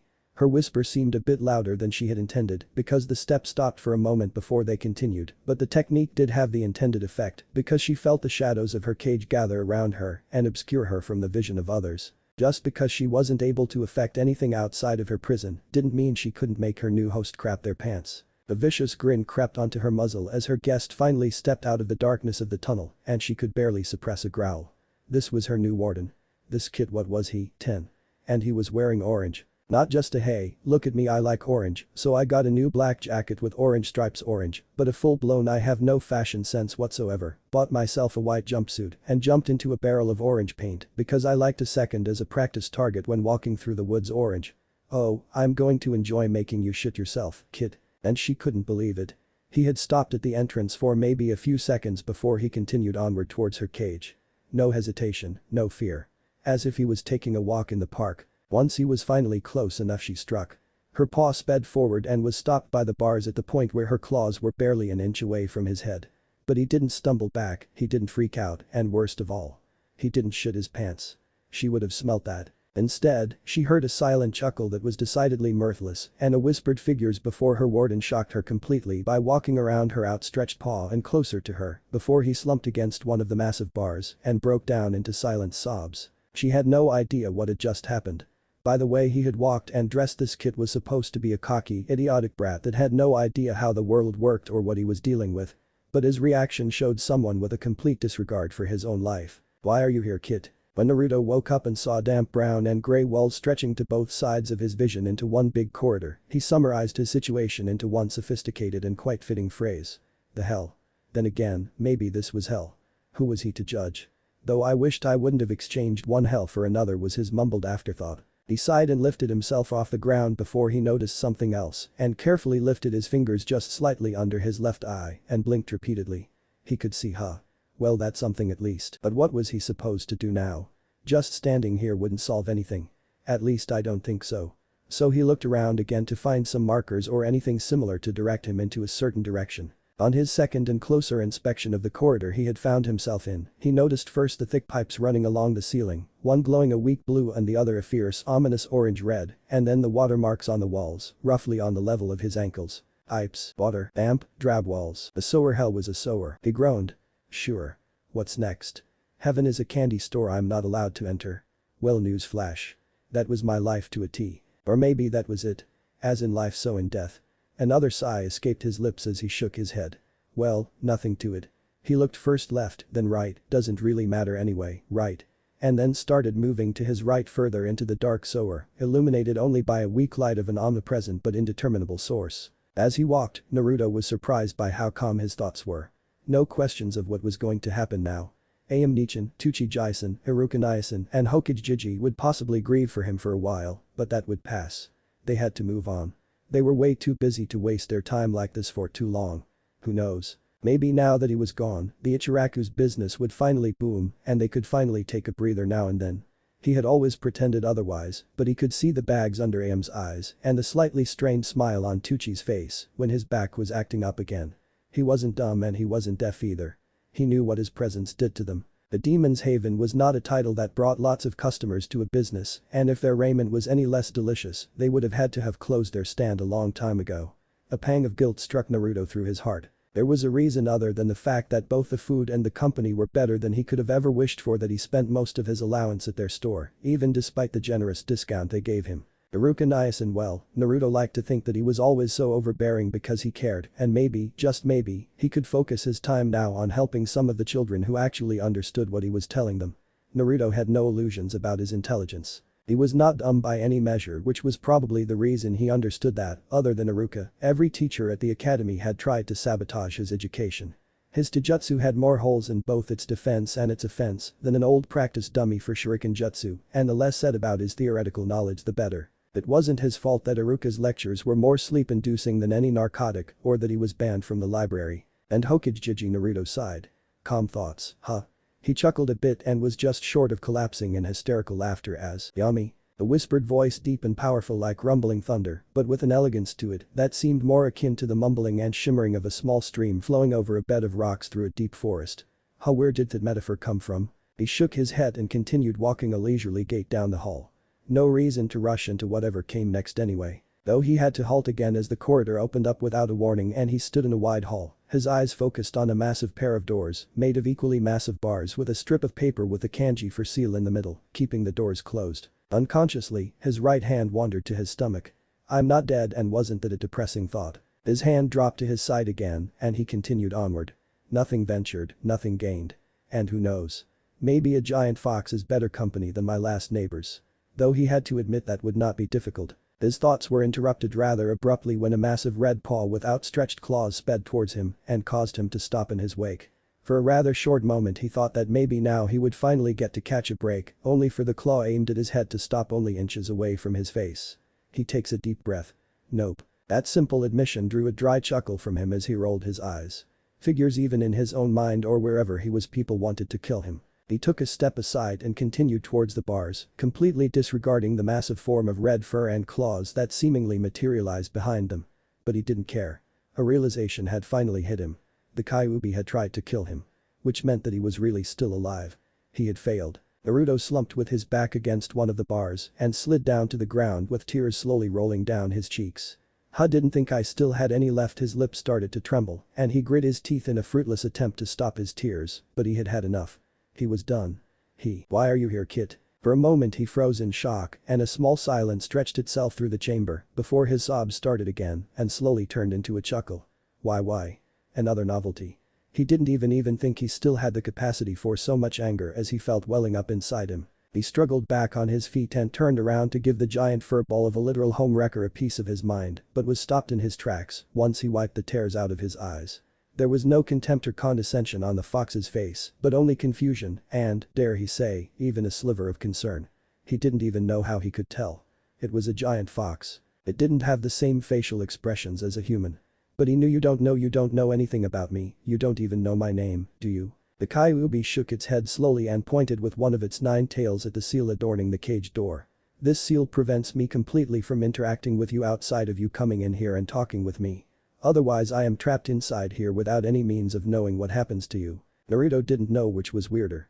Having a conversation with the Kyuubi or that said walking natural catastrophe was acting more civilized than most of the people he ever had contact with. He tried. He really tried, but he couldn't. He started laughing. The kind of hysterical laughter one does when one doesn't know what else to do. He didn't know how long that lasted, but at the end he was crying again. Are you done? Sorry, his voice was hoarse and he wasn't even sure if it was loud enough for the Kyuubi to hear. He cleared his throat. Sorry. He said again, this time a bit more forceful. Then another weak chuckle escaped him which he stopped with a snort. You've been locked in here for the last 12 years, with no one to talk to, nothing to do, and nowhere to go, and I don't really know who between us has had the worst last 12 years of our life. And suddenly, the Kyuubi seemed bewildered. Naruto had no idea why or how he could tell again, but that was what he got from it. I usually don't have to repeat myself, but Why are you here, kid? Naruto stared into its glowing, blood-red eyes as it towered over him like a fox over an ant. He had heard that bearing your soul to someone was supposed to help. Not sure that that saying included giant demon foxes, but not that he had anyone else he could do this with. At that thought another few tears pushed themselves through his tear ducts. Therefore he sat back against the bars again and closed his eyes. I tried to die. She didn't really know what she was expecting of her warden, but this was not it. Her warden, her host, tried to kill himself. What kind of whiny little shit is he? Kushina had a hard life. She was basically ostracized by everyone and had to fight for every bit of recognition she got just because she wasn't born in Konoha. She grew up in a bloody war. And what was it she did? She fought. She fought teeth and claws against everyone who made fun of her or stood in her way. So where does he get the right to just give up, huh? She knew Jinchuriki didn't have easy lives, but this coward of a host was just sickening. You know, you don't have to tell me anything, right? You can just allow me access to your memories and you don't have to relive them again. She had to say, she was proud of herself for putting so much concern into her voice and preventing herself from growling or snarling at the woe is me little piece of refuse. And if he was really dumb enough to allow that, oh, she was going to rip into his soul with every dark little secret she found. Sure. She was taken aback again at his complete nonchalance he faced the situation with. But then he hesitated. How do I do that? This time she really had to fight to stop her eyes from reflexively rolling out of their sockets. So he's not just dumb, he is an idiot. On the outside she simply tilted her head to the left in a slight bit of confusion. You just will it. This is your mind. What you want goes. She closed her eyes and leaned back a bit. Now show me everything you got. A moment later she got her wish. And boy did she wish she hadn't. Why do I have to be alone? I am staring through the window of my room out into the backyard, watching the other children play. This time she told me that I was showing signs of a virus and that I am not allowed outside for the month until they can be sure that I cannot spread it. Wonder what they are going to say next month. Her head snapped to the right. Now you listen here, you little demon. You are going to tell Hokage-sama that this is your room or there won't be any food for you for the next week. Do you understand? I nod as fast as I can. I am already hungry. I won't make it another week without food. I shouldn't have defended myself when those kids came into my room to beat me up again. At least the window here is not broken. This time her head snapped to the left. 5 years is old enough for something like you to live on your own. I don't like it when she smiles at me like that. Happy birthday. The door slams shut. I can hear the bolts snapping into place. The rain is cold. And I am not crying. All I asked was if I was allowed to spend some time with the others today. The soft whine escapes her throat. 300 ryo for 1 apple. I try to sound as brave as I can. She looks at me as if I had strangled her dog. Pay up and leave or leave it in scram. I don't have to sell you anything. I keep myself from wincing and give her the money. That's a fifth of my weekly allowance gone, just like that. I don't cry. I can do that once I'm home. Her eyes snap open wide. The door is broken again. I step through and wonder what they did this time. The chairs and table are smashed, the tap in the small kitchen is bent out of shape. The door to the bathroom does not look much better than the entrance door. Neither does the one to the bedroom. My mattress has been sliced open and the already thin blanket lies now in tatters. And you should have died years ago. Was painted over the head of my bed. The chalked laughter escapes my throat and wet chuckles accompany my tears. Well, at least I can read, am I right? But there is no one to respond to that. More tears flow. She lowered her head and her hackles rose as a deep threatening growl reverberated through her prison. Oh, please. Your parents used the Kyuubi attack to ditch you at the orphanage and left you here and now we have to put up with you. That's not true. But she has that smile on her face. I hate that smile. I give her my best glare and turn around. I have to walk. Slowly. Anything else would give her too much satisfaction. She is wrong. She has to be wrong. She can't be right, can't she? Those, worse, and slightly less bad memories bombarded her in a matter of minutes. He is their son. Her son. He is a child. How could they, how dare they? She didn't even notice as her anger caused her prison to tremble. She felt tears, she was the Kyuubi no Kitsune and she felt her tears threatening to fall. And he just sat there, leaning against her cage and trying not to feel anything. Her warden. The Kai young man who entered hell with his birth and never found a way out, with no one to confide in, no one to bear his tears, no one to share his pain, and no one to help him stand up again after any of the countless beatdowns he had to suffer. She couldn't help herself. It wasn't even a conscious decision. She began to shrink. Someone interfered. The full, smooth voice echoed through a realm in turmoil. Mountains near and far shattered under the pressure of the slightest breeze. The clear waters of rivers and lakes were aflame with deep burgundy fire. He is no more than a single step away from breaking completely. This voice, normally elegant and soothing, quivered slightly in sorrow as the stars stood bright ablaze upon the frozen dusk of the sky, and the sun floated around the full moon, wavering this way and that, trying to collide with the offending ball of stone that dared to claim control over it. So what are you going to do about it? The timeless voice made the two halt and think for a moment before the two averted their eyes from the observation sphere, situated in the middle of the madness their agitated emotions were causing. The one figure, clad in garments made of flowing water, with skin the darkest brown of the earth, hair floating in the ethereal presence of solid wind, and eyes burning in all the colors a flame can take, turned around to eye the shapeless misty origin of the incorporeal voice. What do you mean? The other figure, their skin glowing in the purest white, ever-changing shades covering their body, and eyes burning with the intensity of stars, whirled around and stared at the elemental entity with a rage that had completely washed away their sadness. Are you daft? Did you not hear what I said? The figure pointed at the sphere again to show a cowering Naruto now leaning against the bars in the seal. Is breaking apart. They accentuated every exclamation with a sharp finger stab into the other entity's chest. Our champion tried to commit suicide. The mountains reassembled themselves only to be obliterated by lightning strikes this time. And what do you want to do? Their voice was like the mix between rolling thunder and crumbling boulders. Sarutobi already killed Danzo. The Haruno and Hyuga girls will be his friends and he can reclaim his place in the weave of fate. And now you want to interfere. The sound of the bitch slap they received after that dwarfed any sound made by entity or elements. I wanted to interfere the moment fate was altered. Their trembling hands shook in both fury and pain. But no. We are not to interfere in mortal business. What is done is done. Their interference was not severe enough to justify our involvement. Now look at this. They grabbed the elemental entity at the back of their head and basically shoved them headfirst into the sphere. Look at this and tell me you were right. We could have avoided this. A moderate person's opinion here and encouragement there and this would never have taken place. Now you tell me you stickler for rules. Can you solve this mess with just a few words? Silence. Utter and complete silence. Confronted with the rage of the mother of light, darkness, and emotions, the elements decided to better not agitate her any further. I rephrase my question. Yami let go of Kami and turned around to the sands of time, while Kami needed a few more seconds to gather himself. How do you plan to solve this problem? Naruto wasn't sure why he had done this. Why show an evil entity sealed in a seal on his stomach every single second of his life? Would the Kyuubi pity him? Make fun of him? Torture him with a never-ending nightmare of the worst points of his life? Would it even care? It was nature's wrath incarnate. Probably not. Maybe he just wanted someone to know before he was gone. To remember him. To know that he existed at one point, sometime, somewhere. He was lost so deep in thought that he didn't even notice the bar he was leaning against moving. Or better. Shrinking. What shook him out of his musing was a foreign feeling winding around his chest.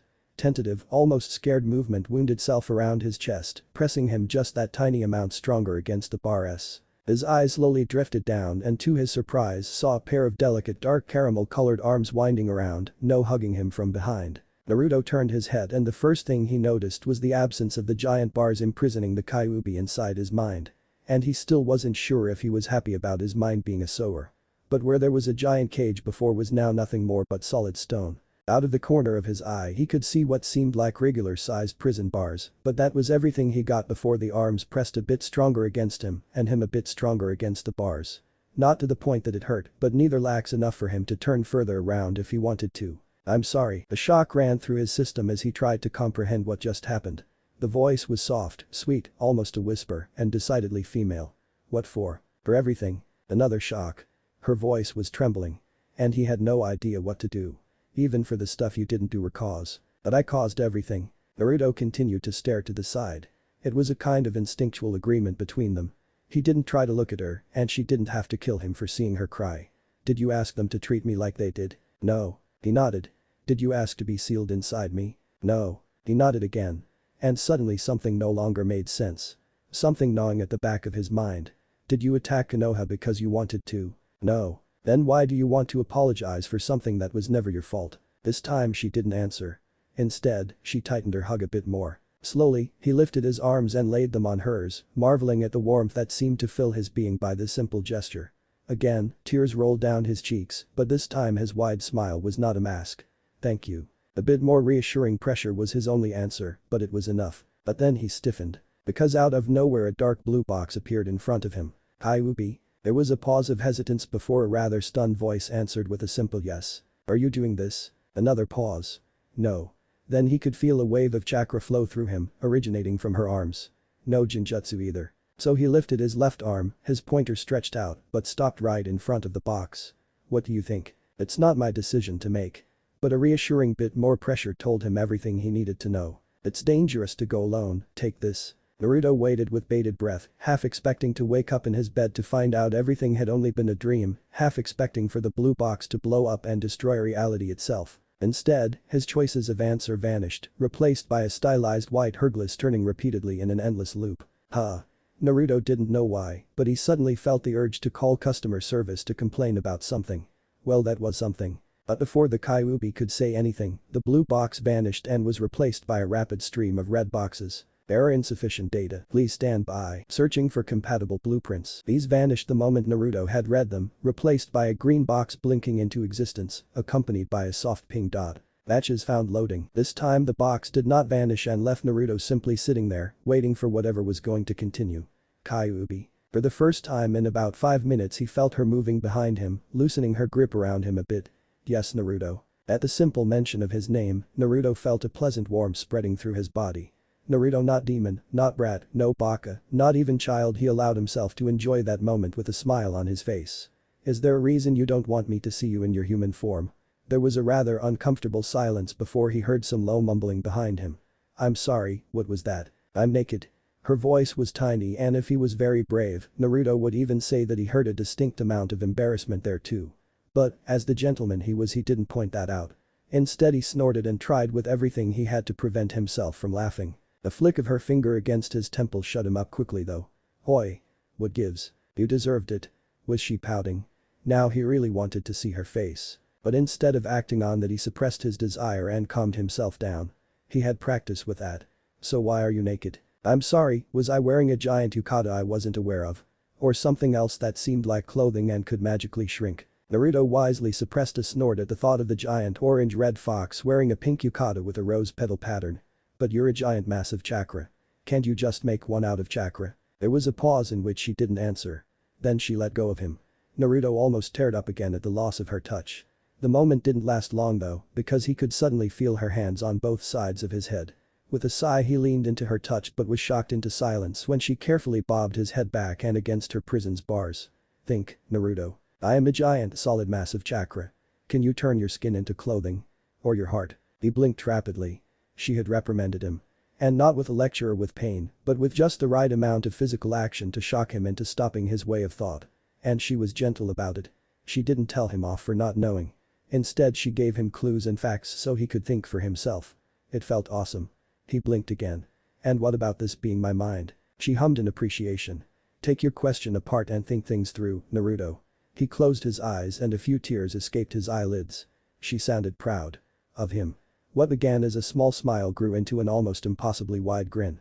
A shudder ran through him. It felt good. Naruto. Her voice pulled him back into the here and now and with a few deep breaths, he concentrated on his task again. They were in his mind. And she had said this is your mind. What you want goes. My mind. That was it. This is my mind, not yours. You are imprisoned here. You can use chakra but only inside your prison. And the seal is supposed to protect me from you. You can't leave and you can't harm me. You can't use any of your powers outside of your cage. And because this is my mind I guess the seal prevents you from influencing it with your own. A soft giggle sounded from behind him and her hand slipped down his head, pushed his back a bit straighter against the bars and enveloped him in another hug. Questioner statement. Naruto reveled in the sensation of her warm hands, gently hugging him as much as her prison allowed before he answered. Statement. But before she could answer him, a soft ping sounded and caused him to open his eyes again. To his surprise, the green box was nowhere to be found and in its place was floating a slim dark blue box. For thinking things through and drawing the correct conclusion over a rather complex topic you earned +1 int. Kyuubi. Yes, Naruto. Was I correct? Yes. But the two weren't given any more time to think about the strange statement as an orchestra started playing soft music from somewhere and a blue box, as wide as Naruto was tall, appeared right before their eyes. Welcome to the game, congratulations. You've been given a choice and you chose the fun way out. Your life is now a game played in reality. Gain experience points, level up, complete quests and find adventure. Naruto tilted his head and blinked a few times. While then there was a shift in music to a rather foreboding tune and the text vanished as the blue box changed hues over violet to a deep red. Warning. The game of reality is still reality. Your actions have consequences. Your words have consequences. And most above all, if you're dead, you're dead. There are no save points, no resets, and no do-overs. Then, a small black box with white letters appeared directly beneath the warning. You wouldn't believe how many people we lost before we included that warning. The Kyuubi let out a rather unladylike snort as she read that, and Naruto couldn't help but smile at the rather cute sound. He was still waiting for the other shoe to drop, but this was nice. Hugs were nice, too. After a moment, the black box disappeared and the red box turned back to blue. Achievement unlocked. You pushed a button. Reward. Your life is now game. Duh. Naruto's mouth fell open, and the Kyuubi started giggling. It took almost a minute before he was able to form a thought again. Is it supposed to be so? He drifted off, searching for the correct word. Sassy. Luckily, he had a seemingly nice fox lady girl woman, the Kyuubi, who was actually sounding quite cute, to help him out. Kind of. Yeah? But before she could answer him, she was again interrupted, this time by a fanfare, and the blue box vanished to be replaced by a golden one. Achievement unlocked. You lucky bastard. Somebody up there seems to have taken a liking to you. Reward. A choice. When he read the second line, Naruto was about to jump up and literally start cursing the heavens, but before he was even able to get his foot under his body, the world around him exploded in a white light and he fell back. The Kyuubi grumbled with closed eyes a few choice curses, waiting for the white blots to vanish into the blackness of her eyelids. There were sensations she needed to check up on. Sensations like the feeling of silk hugging her body or the slight weight resting on her thighs. Ugami, the soft whisper that reached her ears, was a mixture of shock and awe and originated from her lap. But that, her curiosity won over her patience, and she blinked a few times before looking down and finding out that the weight pressing down on her thighs was actually Naruto's head and that the young man was staring at her with wide eyes and a slight blush on his face. The next thing for her to notice was that she was indeed no longer naked. Instead, she was wearing a very high-quality crimson yukata with tiny orange foxes as a pattern. But before she could wonder over how someone fitted her into something like this in the time span of a second, his comment finally registered. A goddess, huh? A smile found its way through the confusion on her face, and with a giggle, one of her tails moved from behind her to boop him on the nose with its tip.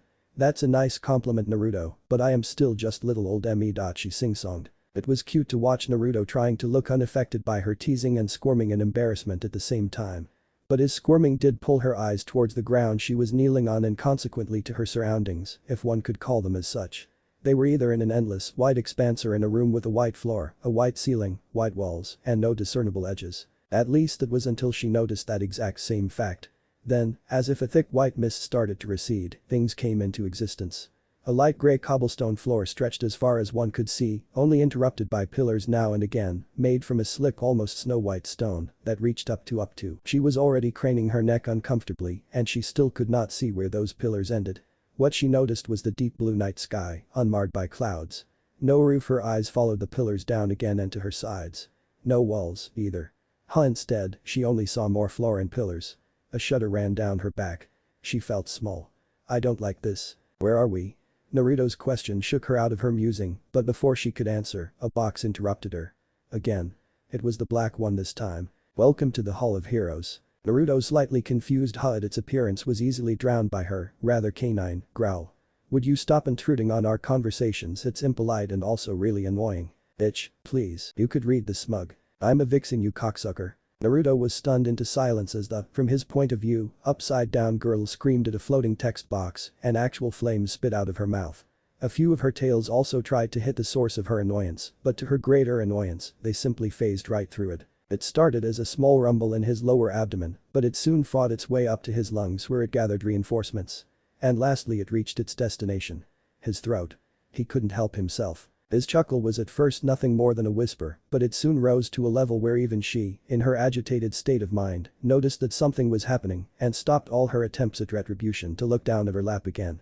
Her confused look and her cutely tilted head pushed him over the edge. His laughter echoed between and along the pillars for minutes until his throat was sore, the tears that had been pushed out of his eyes had dried on his cheeks and he slumped powerless back into her lap.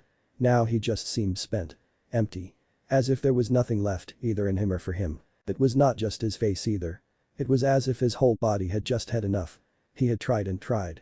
For years and years he had tried and fought and failed and tried again. But 4 people with barely any free time as it is are not enough when 50,000 people want to see you dead and 60,000 people couldn't care less if you live or die. She bit back another growl. How could they? She traced his whisker-like birthmarks with the fingertips of her left hand, slowly and carefully, as if she was afraid he would break with her slightest touch. He has done nothing wrong. He closed his eyes and leaned into her touch as his breathing evened out more and more until it was so peaceful that he could have just as well been mistaken to be asleep. So he started and opened his eyes. Or better. She shuddered as right in front of her an angry red slice appeared on his face, cutting diagonally through his left eye and stopping just above his first whisker mark. But now, Megami-chan. But she couldn't answer. The realization had hit her like a ton of bricks. He had accepted it. He had not just remembered that he lost his eye, he had accepted it. Just like that. As if it was nothing more than just another day in the life of Naruto Uzumaki. The tears had been building up since the wound had appeared, but now they were starting to fall. Because it was just that. Another day in the life of Naruto Uzumaki. Things didn't stay the same. No, there was always something worse that could and would happen. This time it just so happened that he lost an eye. How? But Naruto simply cocked an eyebrow at her. How can you not be angry? How can you not hate them? How can you not thirst for revenge when everyone else would have been lost in it for years and for far less? And now the first tear of many landed on Naruto's forehead. I lost my family. I lost my only friend. I had enough. All I cared about was revenge, and then I lost my freedom as well. For the last 12 years I could think of nothing else but escaping the seal and torturing the bastard who killed my friend to the point where they begged for death, and then I would keep them alive for as long as humanly possible. I didn't know who you were and I didn't care. In the entire time that I have been sealed inside you, I have been channeling my chakra into the seal, slowly corroding it to the point that I would have been able to speak to you in a few months. Then I would have charmed you into using my chakra. First just the tiniest amount to help you get stronger faster. Then more and more of it, corroding the seal further and further until it finally broke. She placed her hand over his left eye, covering the wound, while caressing his right cheek with her other hand. I would have killed you without a second thought, only to get revenge. I don't even know if the murderer of my friend is still alive. But they hate you for no other reason than me being inside you. They crippled your education, they crippled your growth. They forced you to lie to one of the few people you trust. So how? Finally, after one last burst of emotion, her tirade came to a stop and her voice was no more than a whisper at this point.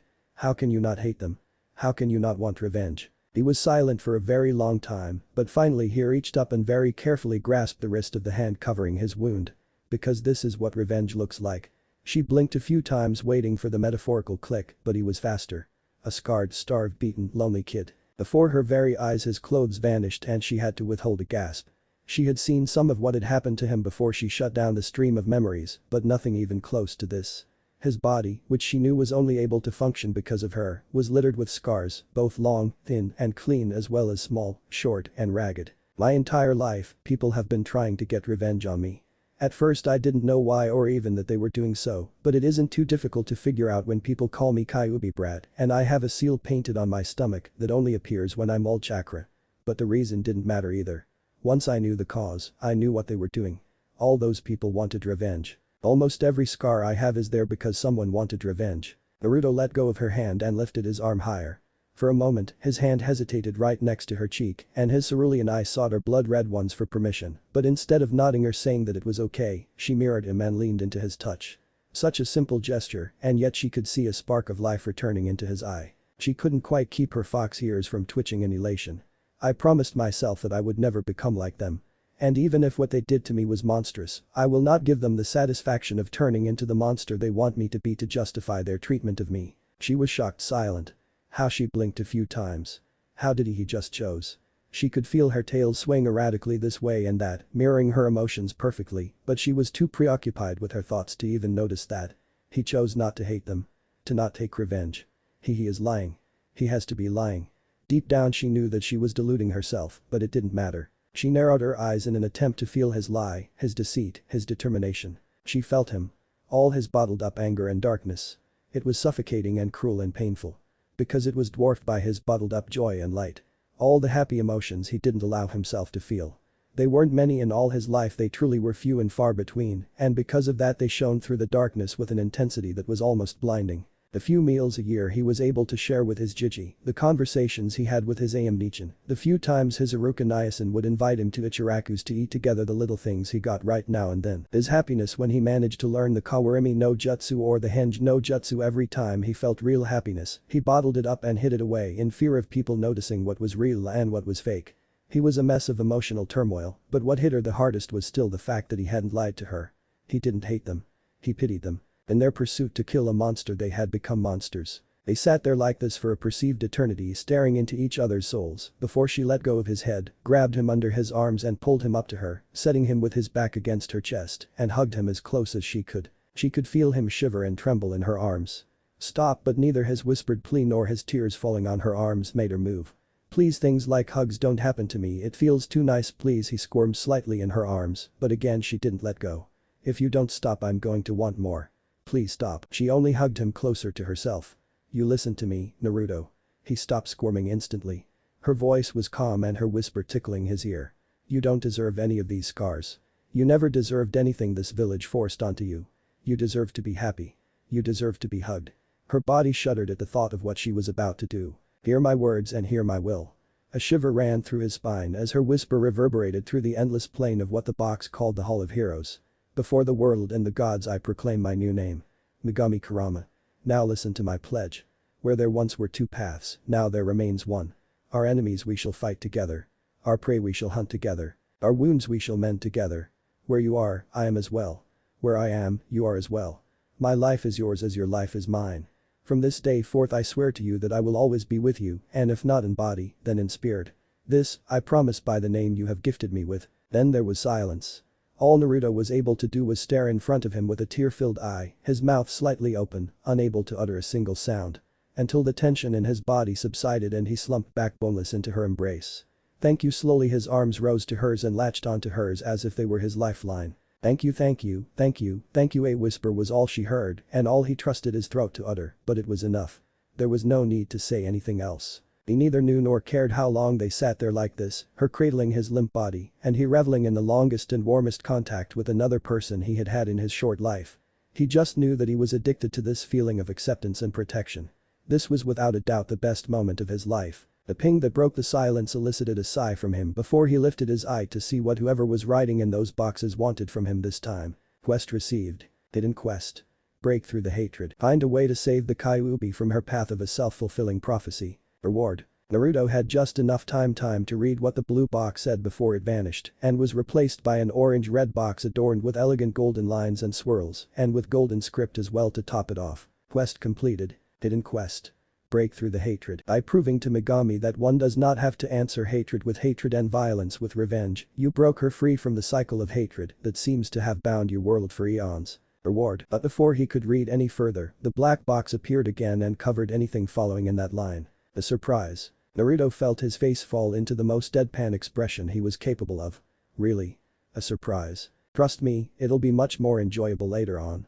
Naruto blinked. Then blinked again. And as the message in the box didn't change even after a third time, he simply closed his eye. Okay. Though that did not last for long as the soft snickering from above him demanded his attention. So, when his eye opened again he couldn't help but take in her face again. The hard shape of it was attractive, sure, but that was the least of her beautiful features.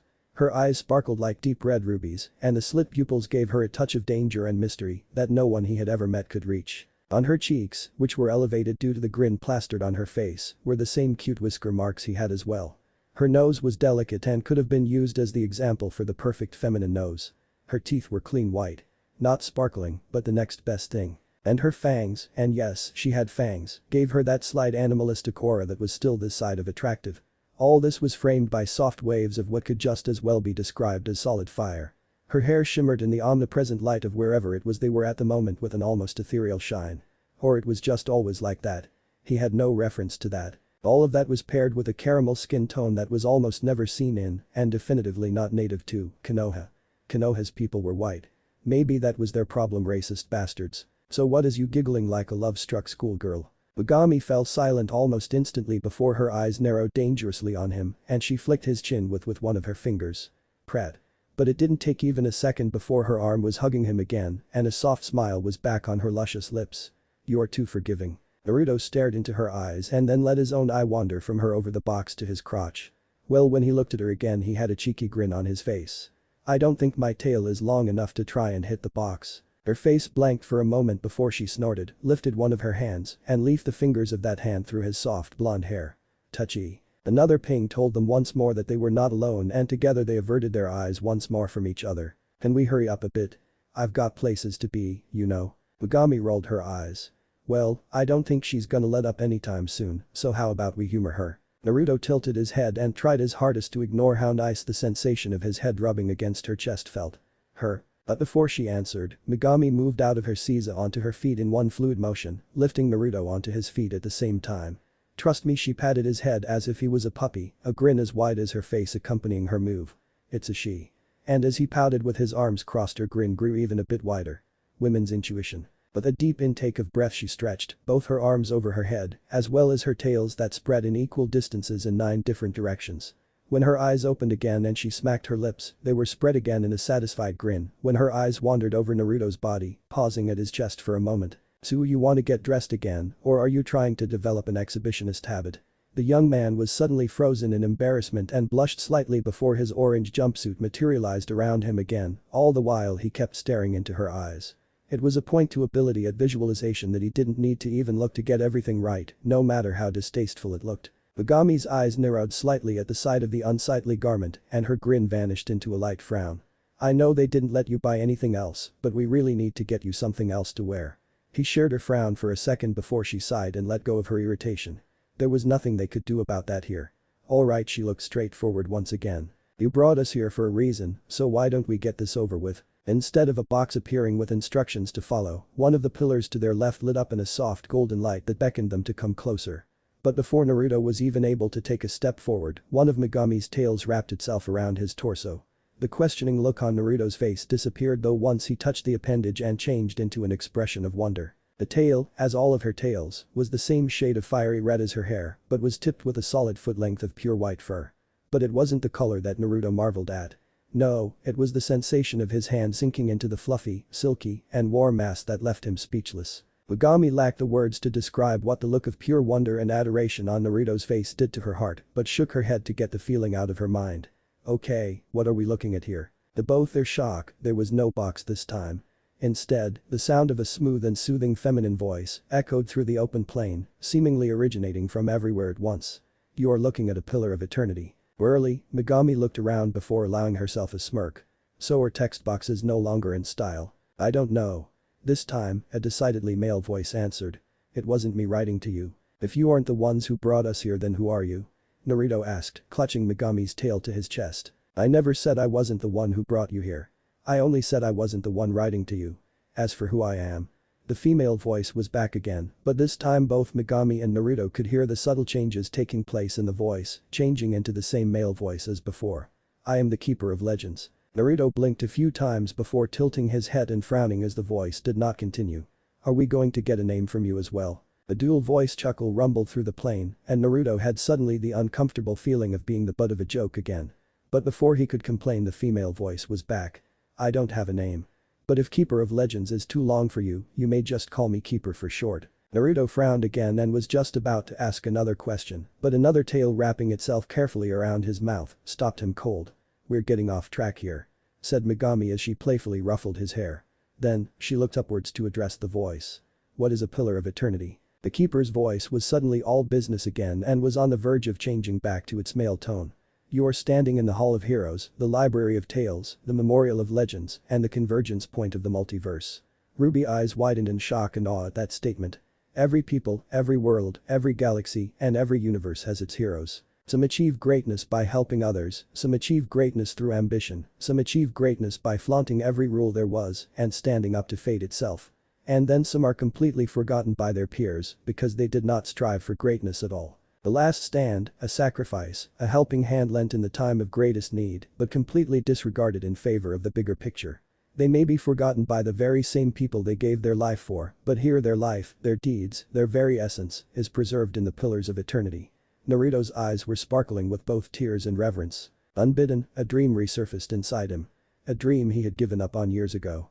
You are standing not in the presence of the mightiest or most famous of heroes there ever were, but the greatest. With a golden flash of light, 5 pillars around them were suddenly connected by golden lines on the floor in the formation of a 5-pointed star with Megami and Naruto at the center, and had changed from their uniform, almost blindingly white color, to what seemed like pure diamond, filled with ethereal lights of different hues. They had to shield their eyes for a bit because the golden light coming from the floor was that intense, but as the glaring intensity ebbed away to a soft glow, they were able to take a closer look at the pillars. The pillar in front of them emitted a soft red glow that seemed to pulsate in rhythm with their heartbeats. The next pillar clockwise glowed with an ominous purple fire that Naruto would bet anything on was cold to the touch. The pillar after that seemed to contain wisps and shades of silvery white fog, which seemed to flow slowly within in the crystal structure. The next light seemed almost anathema to the second. Instead of the slow, almost flowing movements of the purple flames, this one was an angry orange inferno storming and burning in the confines of an almost palpable hue of silver. And while Naruto was sure that the purple one couldn't melt snow even if it wanted to, he was just as sure that this flame would turn the Hokage monument into a mountain of slag in a matter of minutes. The last pillar, standing left of the first, was more similar to the first than any of the others, if only due to the nature of the light trapped inside. But this light did not pulse, flicker or wait around. It was a steady, almost reassuring bright brown, bordering on golden, light that in its simplistic purity, already called to Naruto. "I brought you here because you were promised a choice." Shocked, Naruto looked at the endless, star-filled expanse that was the sky, unable to formulate any words. "These were chosen because of the similarities they share with you. Step near them and I will tell you about them. Everything after that is up to you." Naruto only stood there as he continued to stare at the sky. Similarities? With him? How? He only averted his eye when he felt the tail around his torso move and slip away from him.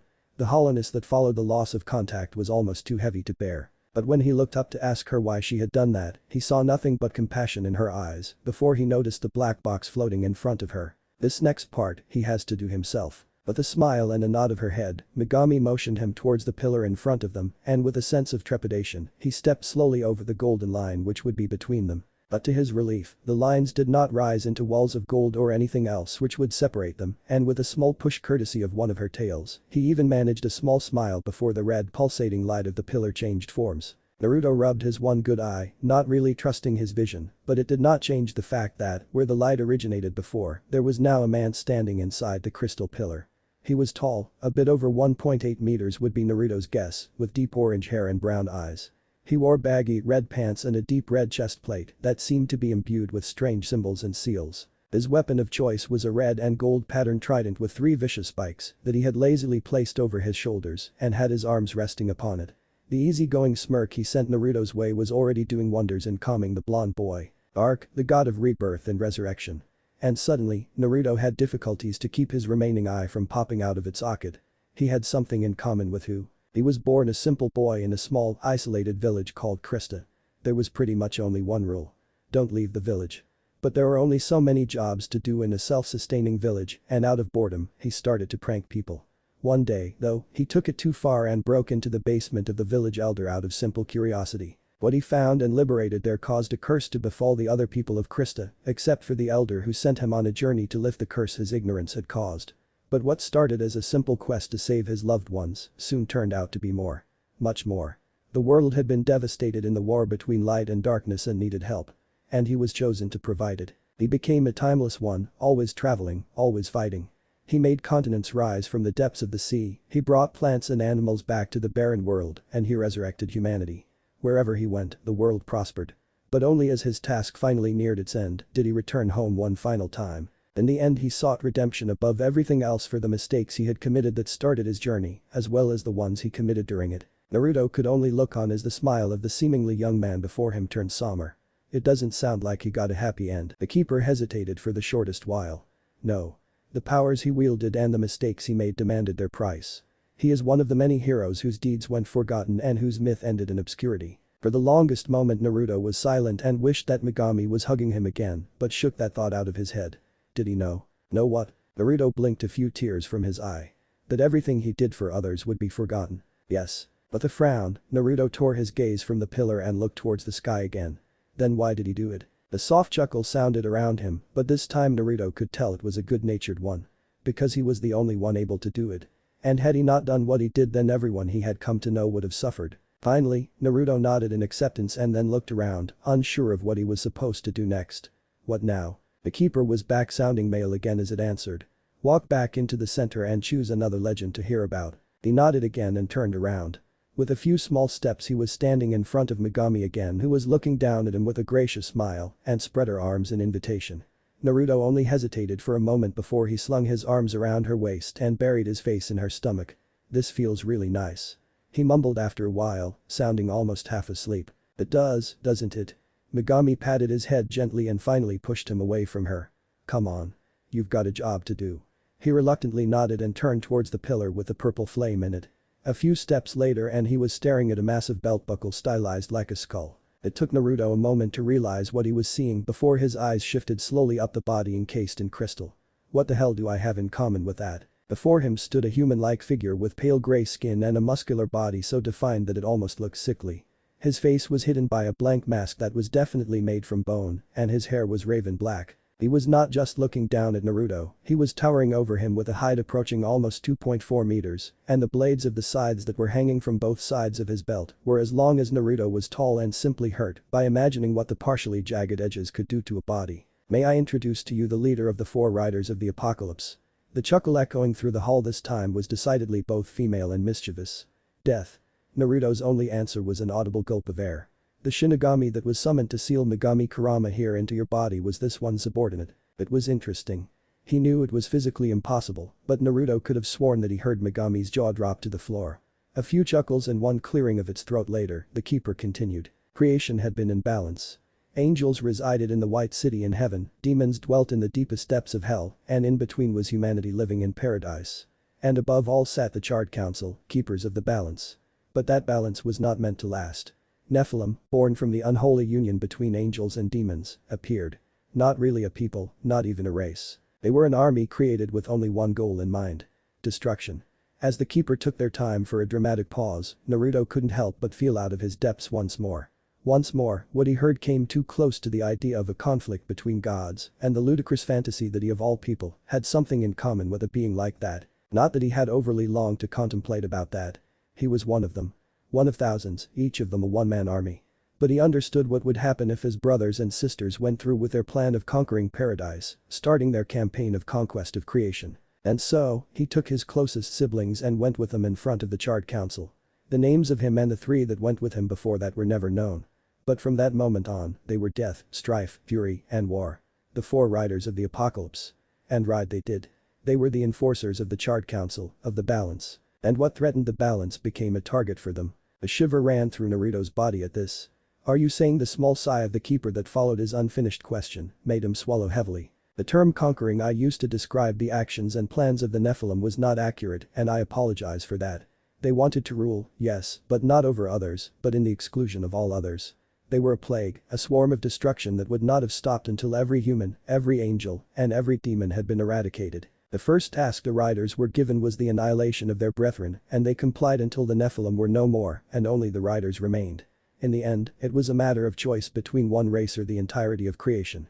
If it eases your mind, Death carried that burden wherever he went until the day the riders rode for the last time. Another uneasy swallowing of spit later, Naruto nodded curtly and stepped backwards into the center of the 5-pointed star, never taking his eyes off of the plain mask. A shiver ran through him when the back of his head touched something soft and warm arms engulfed him once more in a hug. It was both scary and welcome how easily the tension bled from his body when wrapped in Megami's arms. The relaxing touch slowed his whirling thoughts until he finally remembered that he had never gotten an answer to his question. What do I have in common with him? It was strange. He could almost feel the proud smile on Megami's face without seeing it. Why was she proud? Was she proud of him? But if yes, for what? Loyalty?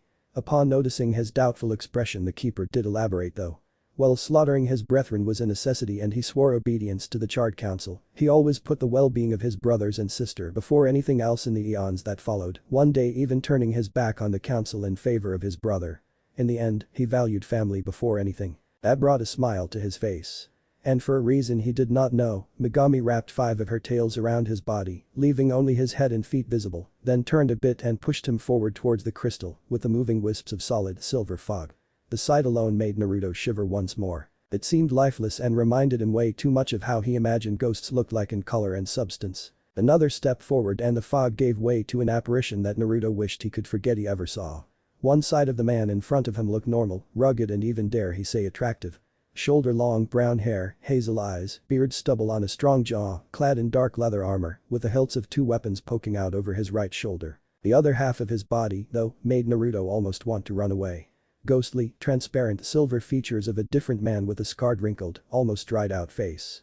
White hair flowing in an ethereal wind, curiously pointy ears, a tiara adorned with some sort of gemstone, and clad in elegant but obviously light armor. Alien, guard captain of the Black Gate, devoted husband, loving father Wraith, Gravewalker, and in the end scourge of Middle-earth. The hesitation in the keeper's voice was plain to hear, and Naruto hated that he shivered once more.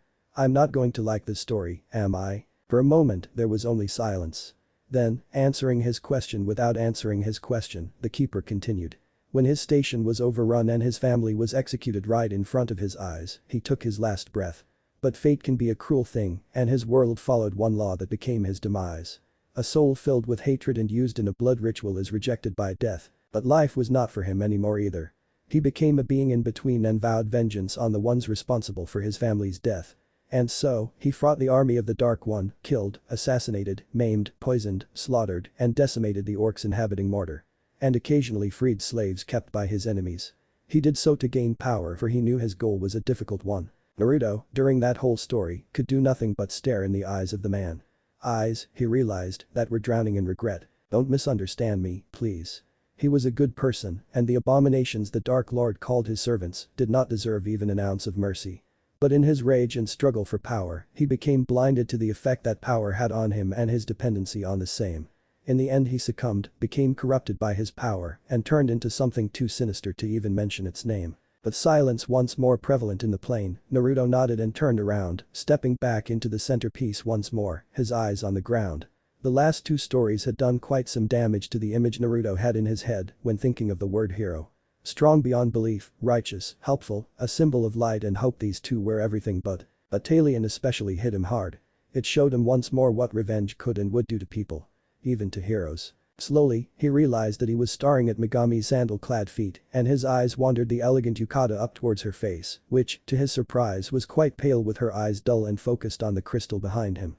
With a frown on his face, Naruto turned around only to see again nothing but the silvery fog. That could have been me. Her voice was just a whisper and sounded completely wrong to his ears. Gone was the mirth and warmth, and instead it was seeped with apprehension and even a bit of fear. As he turned around once more to see a tear run down her cheek, he found a resolve in his heart he had once again thought he had lost at some point in his short life. Instead, he took her right hand in both of his and squeezed it gently. The supportive gesture received a soft squeeze in return, and it did not take long for Megami to finally avert her eyes from the crystal and look at him. He didn't know what she had seen, and she had to have seen something with that reaction, but he could watch as the haunted look in her eyes vanished and turned into something he was not able to place. He only knew that it was warm. Thank you. He smiled, squeezed her hand a bit tighter and was rewarded with her lips turning into an almost blinding smile. Come on. You're not finished yet. Her smile turned into a grin. And you have to admit. It can only go up from here. Yeah. Naruto wasn't too sure about that. If his life had taught him one thing, it was that it could always be worse. But her presence and words did in fact have an impact on him, and he took the steps towards the next pillar with quite a bit more confidence than the last one. When he stepped over the golden line, the fiercely burning flame inside the crystal coalesced into a sight that stole his breath and made him blush at the same time. The tall woman standing before him was clad in something he had never even heard of. It seemed like she was wearing a full body armor made from metal plates, almost bulky seeming with the horn-like protrusions on her shoulders and her gauntlets, and yet it seemed to fit the woman like a glove in other places, namely her chest, hips, and legs. That whole ensemble was colored a stylish yet foreboding black with a crimson red lining the edges and pronouncing her beautifully shaped body even more. Once Naruto managed to tear his eye away from that sight, he looked at her face and was startled once more. The luscious black locks falling down almost to her were framing a face that rivaled Megami's, and the smooth skin of it was only disrupted by 3 linear scars going over her left eye, most likely left by some kind of creature. And yet, the scar didn't seem to mar her beauty. On the contrary, it even seemed to add to it. But again, the most striking features of her face were her eyes. Those silver orbs, her eyes' framing slit-like pupils so similar to Megami's, spoke of power and promised painful retribution to anyone dumb enough to threaten what was hers. For a moment Naruto wondered if all powerful women were designed to be just as beautiful as they were strong, before the twofold snickering from both behind as well as above tore him out of his thoughts. With a frown, it was not a pout no matter how much Megami would later tease him about it, he turned around and looked once more at his what exactly was she to him? She had promised to never leave him, to always stay by his side no matter what. He felt a warm sensation going through his stomach at that thought. Is this what it feels like to have a friend? Not that Megami knew what was going through his head in that moment. She was much more focused on his thoughts from just the moment before. Naruto-kun. Are you already getting bored of me? Her left arm was crossed over her belly, supporting her right elbow as she pressed her right hand softly against her cheek, her little finger slowly tapping against her skin right below her eye. The mock expression of hurt and the teasing glint in her eyes did not help with his blush though. WWH what? No. It Ishiyu his spluttering did not help either. The grin appearing on Megami's face was the breaking point. He chose to turn around and give her the cold shoulder, which brought him face to face with the armored woman again, who smirked at him teasingly as well, the tip of what was obviously a fang peeking out under her lip. Her arms were crossed under her and her hip cocked to the side. With a long, suffering sigh, Naruto closed his eye and prayed once more for the sweet release of death, only this time he wasn't sure if he really meant it. At least the blush heating up his face would recede eventually. He hoped. Can we just move on, please? Are you sure? Naruto shook his head at the teasing tone of the male voice. You seem to be having fun. What gave you that idea? Naruto would admit that the amount of indignation in his voice might have been a bit much, but he hoped that it would help to get his point across, that he did not want to continue on this line of thought. A smile on your face. The not quite yet female voice replied. Faster than he thought was possible, he clamped his hands over his mouth only to feel that. Yes, he was smiling like an idiot. Stupid keeper. Stupid beautiful women teasing me. He mumbled, but apparently not silent enough because he could hear muffled laughter afterwards. After a rather suspicious cough, the keeper cleared its throat. You are standing in front of Diana, once a member of the Order of the Dragon Slayers, then a Dragon Knight, and eventually known as the Dragon Empress. Almost immediately, Naruto's hand shot in the air. Yes. 2 questions. What is a Dragon Knight and why would she be called Dragon Empress if she used to slay dragons? Patience, young man. Slowly, he lowered his hand. At least they are nicer about it than most of the teachers. Born to a pair of farmers near Alarth, Diana lived the first 14 years of her life loved and content until a raid by the Black Ring took away everything she knew and loved. She was being held at sword point while the murderers of her parents were debating if they should rape her before or after killing her, when that discussion was interrupted with one clean sword strike through their necks. A young woman named Rode, a member of the Dragon Slayers, had happened on the raid by chance and had seen fit to put an end to it. With nowhere else to go, Diana then joined the Dragon Slayers and, fast forward about 7 years, earned her silver eyes. But, on her first mission as a Dragon Slayer, she came across the mortally wounded Talana, the last Dragon Knight. You see, Dragon Knights were people who had been blessed by the dragons of old with many powers and abilities, one of them enabling them to turn themselves into dragons. This power was something Talana, in all her hatred for Diana's order, did not want to be lost to the world. Not with threats like the Black Ring still roaming Rivellon. And so, she transferred her essence into Diana, mutating the few draconic powers Dragon Slayers infused themselves with to the point where Diana turned into a Dragon Knight herself. Without conscious thought, Naruto's hand wandered to his stomach and he looked into the woman's eyes in search, for he didn't even know what he was looking for. Recognition. Camaraderie. Regret. Once she awoke after that ordeal, Diana was faced with 2 options. Honor the code of the Dragon Slayers and commit suicide or fight. She decided to fight, to use the powers she had been gifted and bring fire and death over the enemies of Rivellon. But while she fought against Dragon Slayers as well a time or two, she never killed them. Not even when Rode herself ordered her death. Naruto shuddered in horror at that thought. Having what amounts to your family turn on you just because you were given a power you never asked for, that hit far too close to home for comfort. Hastily, he took a few steps backwards, only to be engulfed once more in a warm hug. Naruto, it was scary how, just like her arms and tails caressed his body, her voice seemed to do the same thing to his soul, and in a corner of his mind, nurtured by years of beatdowns and hatred, a dark pessimistic voice was shouting at him not to fall for empty words and hollow gestures. You are not her and you never will be her. Because you already have that power inside you and every person you add to your family from now on will know and accept that that power is not you, but only a part of you. It was a completely different kind of scary how easily those dark thoughts were squashed by Megami's words and presence, and once more the tears were flooding out of his eye. Thank you. Nothing more was said. Nothing more needed to be said. She only gave him another reassuring squeeze before she turned him towards the last pillar and pushed him forward one last time. With a deep breath, Naruto stepped over the line and watched in complete shock as the warm golden brown light inside the crystal pillar before him turned into a tall, young man that could have been related to him. He had unruly, almost gravity-defying spiky blonde hair and intense blue eyes only a shade or 2 darker than his own that seemed to almost radiate kindness and compassion. He was wearing a light blue long-sleeved jacket over a golden chestplate intricately ornamented with light brown branches growing from the edges inwards, adorned with small symmetrical silver leaves. His feet and hands were protected by boots and gauntlets of similar design and contrasted nicely with the light blue of his jacket and the dark blue of his pants. A long, yellow scarf wound around his neck that fell over his left shoulder and reached his lower back. There was also, most curiously, a small creature sitting on his left shoulder. Its front seemed pudgy with a lighter brown making up its belly which, in turn, seemed to make up almost 70% of its whole body mass. Its legs, if one chose to call them that, were two short dark brown spikes poking out beneath its belly, and its back was covered with more, and longer, spikes of the same color. Squinting his eye, Naruto could also make out a short tail slowly swing from left to right behind the creature. It also had large, dull blue eyes connected by a thick black line that gave the one watching it the impression that it was smiling. Finally, Naruto allowed himself to take a closer look at the thing that had caught his eye the moment the young man before him had appeared. Namely, the utterly massive two-handed sword that was resting with its tip in the ground with the young man's right hand gripped around its hilt. It was a weapon Naruto had never seen nor heard of an equivalent to. The pommel was diamond-shaped with a topaz let into the recess in its center. The hilt was wrapped in dark brown leather. A golden ornamented sword guard at least 3 hands wide divided blade and hilt from each other, with 2 more topazes worked into the guard tip on each side of the blade right at the edge where the guard was crossing over the blade. The blade itself was almost a foot longer than Naruto was tall and had such a unique shape that he had to wonder who came up with the design. The base of the blade, where it touched the guard, flared out to both sides in a distinct diamond shape until it was almost wider than the guard but then narrowed steadily towards the tip. But the uniqueness and, in Naruto's humble opinion, downright impracticability did not end there because the blade was not made entirely from solid metal. While the cutting edges on both sides were made from the same golden metal as the guard and the pommel, the blade as a whole seemed to lack a spine. Instead, as Naruto squinted his eye once more, the center of the blade almost seemed to be made from glass in a stretched diamond shape, conforming to the overall shape of the blade itself. Just as Naruto was about to speak his thoughts out loud, a small confident smirk tugged the right corner of the young man's mouth upwards, and with no physical indicator of what was about to happen, the blade changed.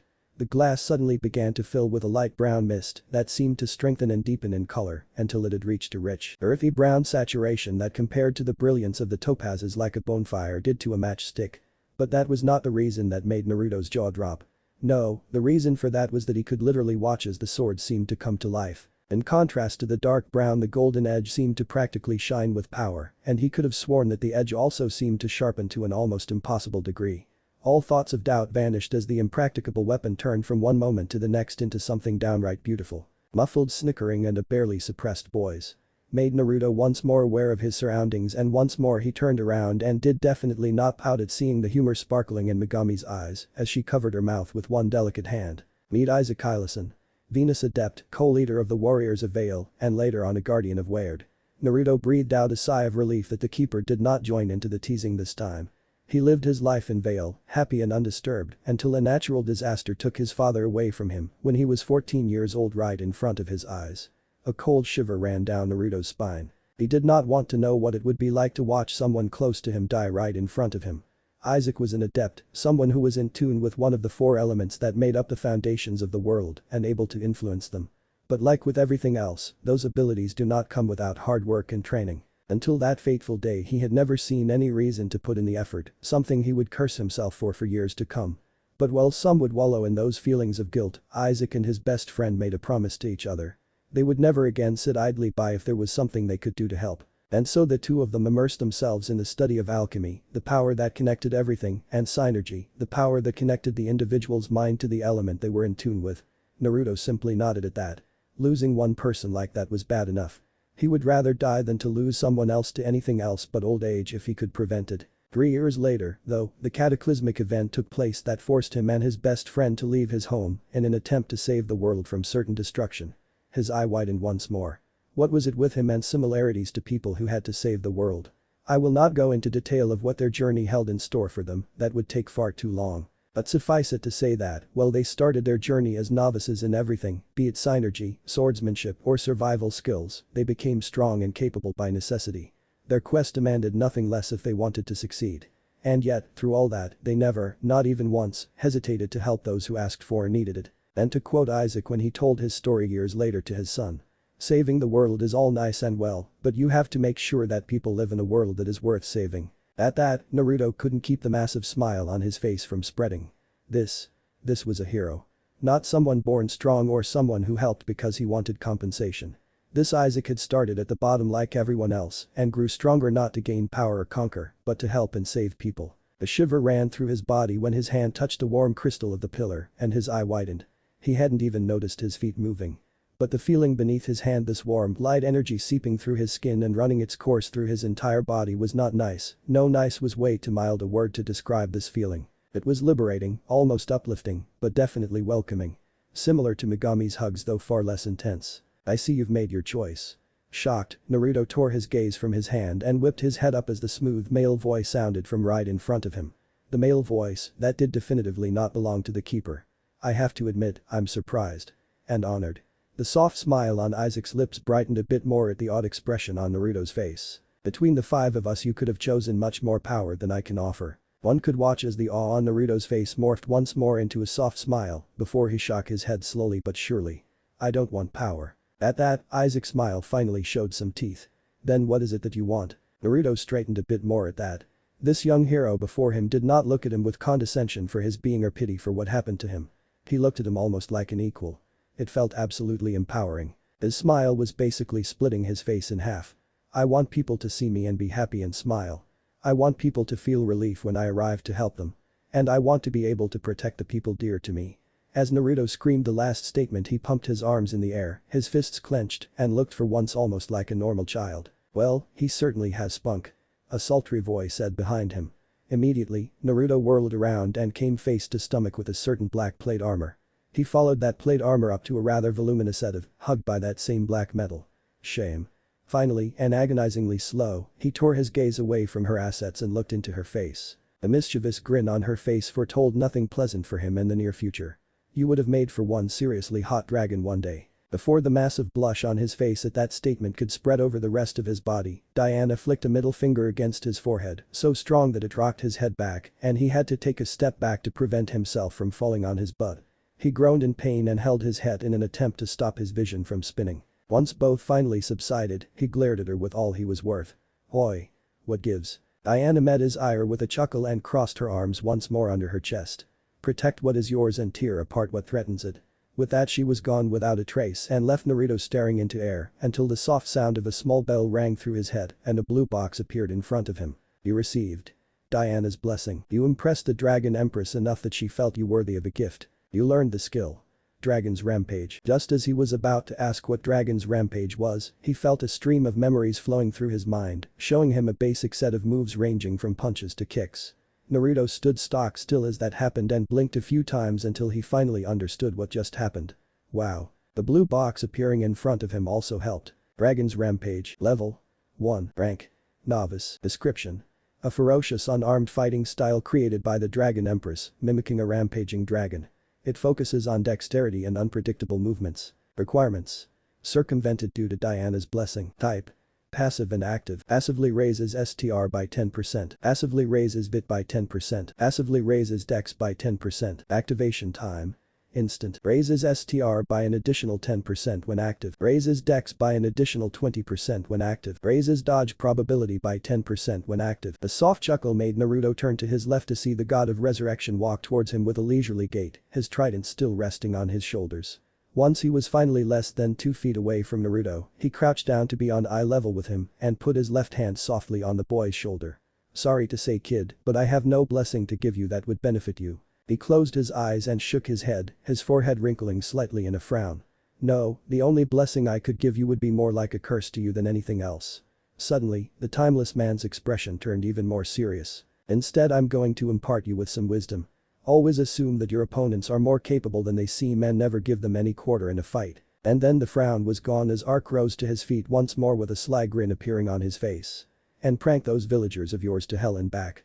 Never forget how to laugh. And just like Diana before him, Ark vanished without a trace. Naruto barely had time to smile at his last comment when he noticed movement to his left and saw as Isaac stepped out of his crystal, the massive sword strapped to his back this time. The two smiled at each other, and Isaac was just opening his mouth to say something when a startled gasp from behind Naruto drew their attention. And what Naruto saw when he turned around made his jaw drop in disbelief. When Megami saw Naruto's reaction to Diana's close proximity, she could help neither the erratic twitches of her tails nor the chuckle at his embarrassed expression. But that moment of levity vanished promptly when she felt the two presences behind her. A shiver ran down her spine as she turned around to look at the two beings. Talion, now fully human, only shifted his eyes from her to Naruto a few times before he gave her a tight smile and a nod before vanishing into nothingness. Death on the other hand he stood there, towering over her as easily as he did over Naruto, and seemed to stare into her very soul with those motionless glowing orange eyes for a full 5 minutes before he finally moved. His left hand rose slowly until it was level with his shoulder, and he jabbed it out to the side, his fingers holding an iron grip over nothing. And that is exactly what happened afterwards. Nothing. Until a circle consisting of runes and seals appeared on the ground, and a visage rose from the well of darkness that Megami never wished to see again, and which drew a gasp from her. 2 blood-red horns attached to a sickly slim pale face, and a tant with a bandage-wrapped handle trapped between wicked black teeth framed by a massive mess of white hair. Who dares to summon me? Megami shuddered as a voice that could only be appropriately described as a mix between fingernails scratching over a blackboard and gravel being ground by a millstone, resounded in her mind. This was the final specter. A being not supposed to be in the presence of the living. A being no mortal or immortal force in any world could stand against. A being. Shut up. Megami was ready to keel over right there when she heard the cold, deep voice of the man next to her and almost threw her arms up in complete disbelief when the being feared by everyone seemed to cower beneath the stare of the owner of said voice. Megami, even through her lightheadedness created by the situation, noticed how Death glanced towards Naruto for a second before his stare returned to the Shinigami. You have something in your stomach that doesn't belong to you. And just like that, he punched his left arm through the white haori of the Shinigami into its stomach. They stayed in that position until Death pulled his arm back just as violently as he had rammed it forward beforehand. Only this time he was holding an almost identical copy of Megami by the neck. Almost identical because that Megami had almost alabaster skin, her hair and tail fur were a shining bright golden, and her tails were tipped with black instead of white. She was also completely motionless, but in that moment she and her original had that in common. Megami didn't even notice the Shinigami leaving once Death had what he wanted, so entranced was she. She had known something was wrong missing. She didn't know what it was for a long time until today, when Naruto walked into the seal, and she saw for the first time her size in comparison to a human, albeit a human child.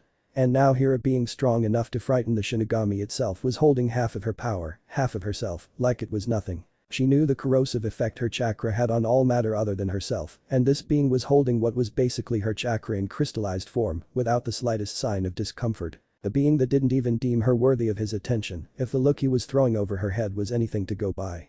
He held what in that moment could be described as her deepest desire in the grasp of his fingers, and didn't think for even a moment that she would be able to take advantage of his absent-mindedness. Megami couldn't quite decide if she should feel insulted or even more intimidated at that notion. But he also did not give her the opportunity to decide, either. He is young, weak, and uneducated. He will need your guidance. Finally, Death's gaze shifted and rooted Megami in Placibi, narrowing his eyes slightly. Don't abuse that fact or I will come for you personally. At that insinuation, Megami glared with a heat that would make any human cower in fear. Her hair flared out with fine strings of chakra crackling between them, and her tail swayed dangerously from side to side. Fear of the being in front of her completely burned away in her fury. I will never betray his trust in me, do you hear me? Good. She could have sworn he had a smirk on his face when he gave her that curt reply, but with only his eyes and voice to go by, she could have been wrong. Then, almost apathetically, he tossed her other half towards her and vanished. Shocked, Megami scrambled forward in an attempt to catch the crystallization of her yin chakra before it could hit the ground, but that endeavor proved itself to be futile as her other half seeped into her when they touched. It felt there aren't enough or precise enough words to describe what she felt as the rush of energy flowed through her body. The closest thing she could describe it with was complete. She felt complete again. A soft smile played around her lips and tears threatened to escape her eyes once more. The relief flooding her system was almost as intoxicating as the sensation of pure happiness she had given to and felt from Naruto. Wow. Naruto's voice shook her out of her moment of reverie, and her hand was already almost halfway to her head to rub the tears in her eyes away before she realized she didn't need to hide them. Not from Naruto. That small realization brought another smile to her face, and she turned around with so much energy that, when she pulled Naruto into her arms, the two of them turned on the spot a few more times before coming to a halt. Once more, there were no words. Only a hug that told both of them so much more than could have been said in the same amount of time. When Naruto saw what had shocked Megami so much that she lost her composure, he was rooted to the ground. That thing was a nightmare-inducing monster that would probably haunt his dreams for a few years. It wasn't just its appearance either. It gave off an aura of malice and death that seemed to paralyze his lungs. When Death dealt with the specter as if it was of no importance, Naruto got an inkling of what absolute power looked like. And then, when the off-colored Megami merged with his Megami, his lungs seemed to refuse to take in air once more. Her looks did not change. Her height remained the same, her hair did not change color, and her tails had that same glossy, almost silk-like shine as before. But at the same time she seemed like more. It was nothing physical and yet everything she was beforehand she was even more so now. And while he noticed that he was walking towards her, the fact also did not really register in his brain. Wow. He hadn't planned to say that. He hadn't planned on saying anything for fear of ruining her moment, and indeed, she went rigid for a moment before she turned around, picked him up, and twirled him around with abandon, a bright smile in her face, tears of happiness running down her cheeks, and giggling like a 10-year-old girl on a sugar high. I hate to interrupt this touching moment, but you're running out of time.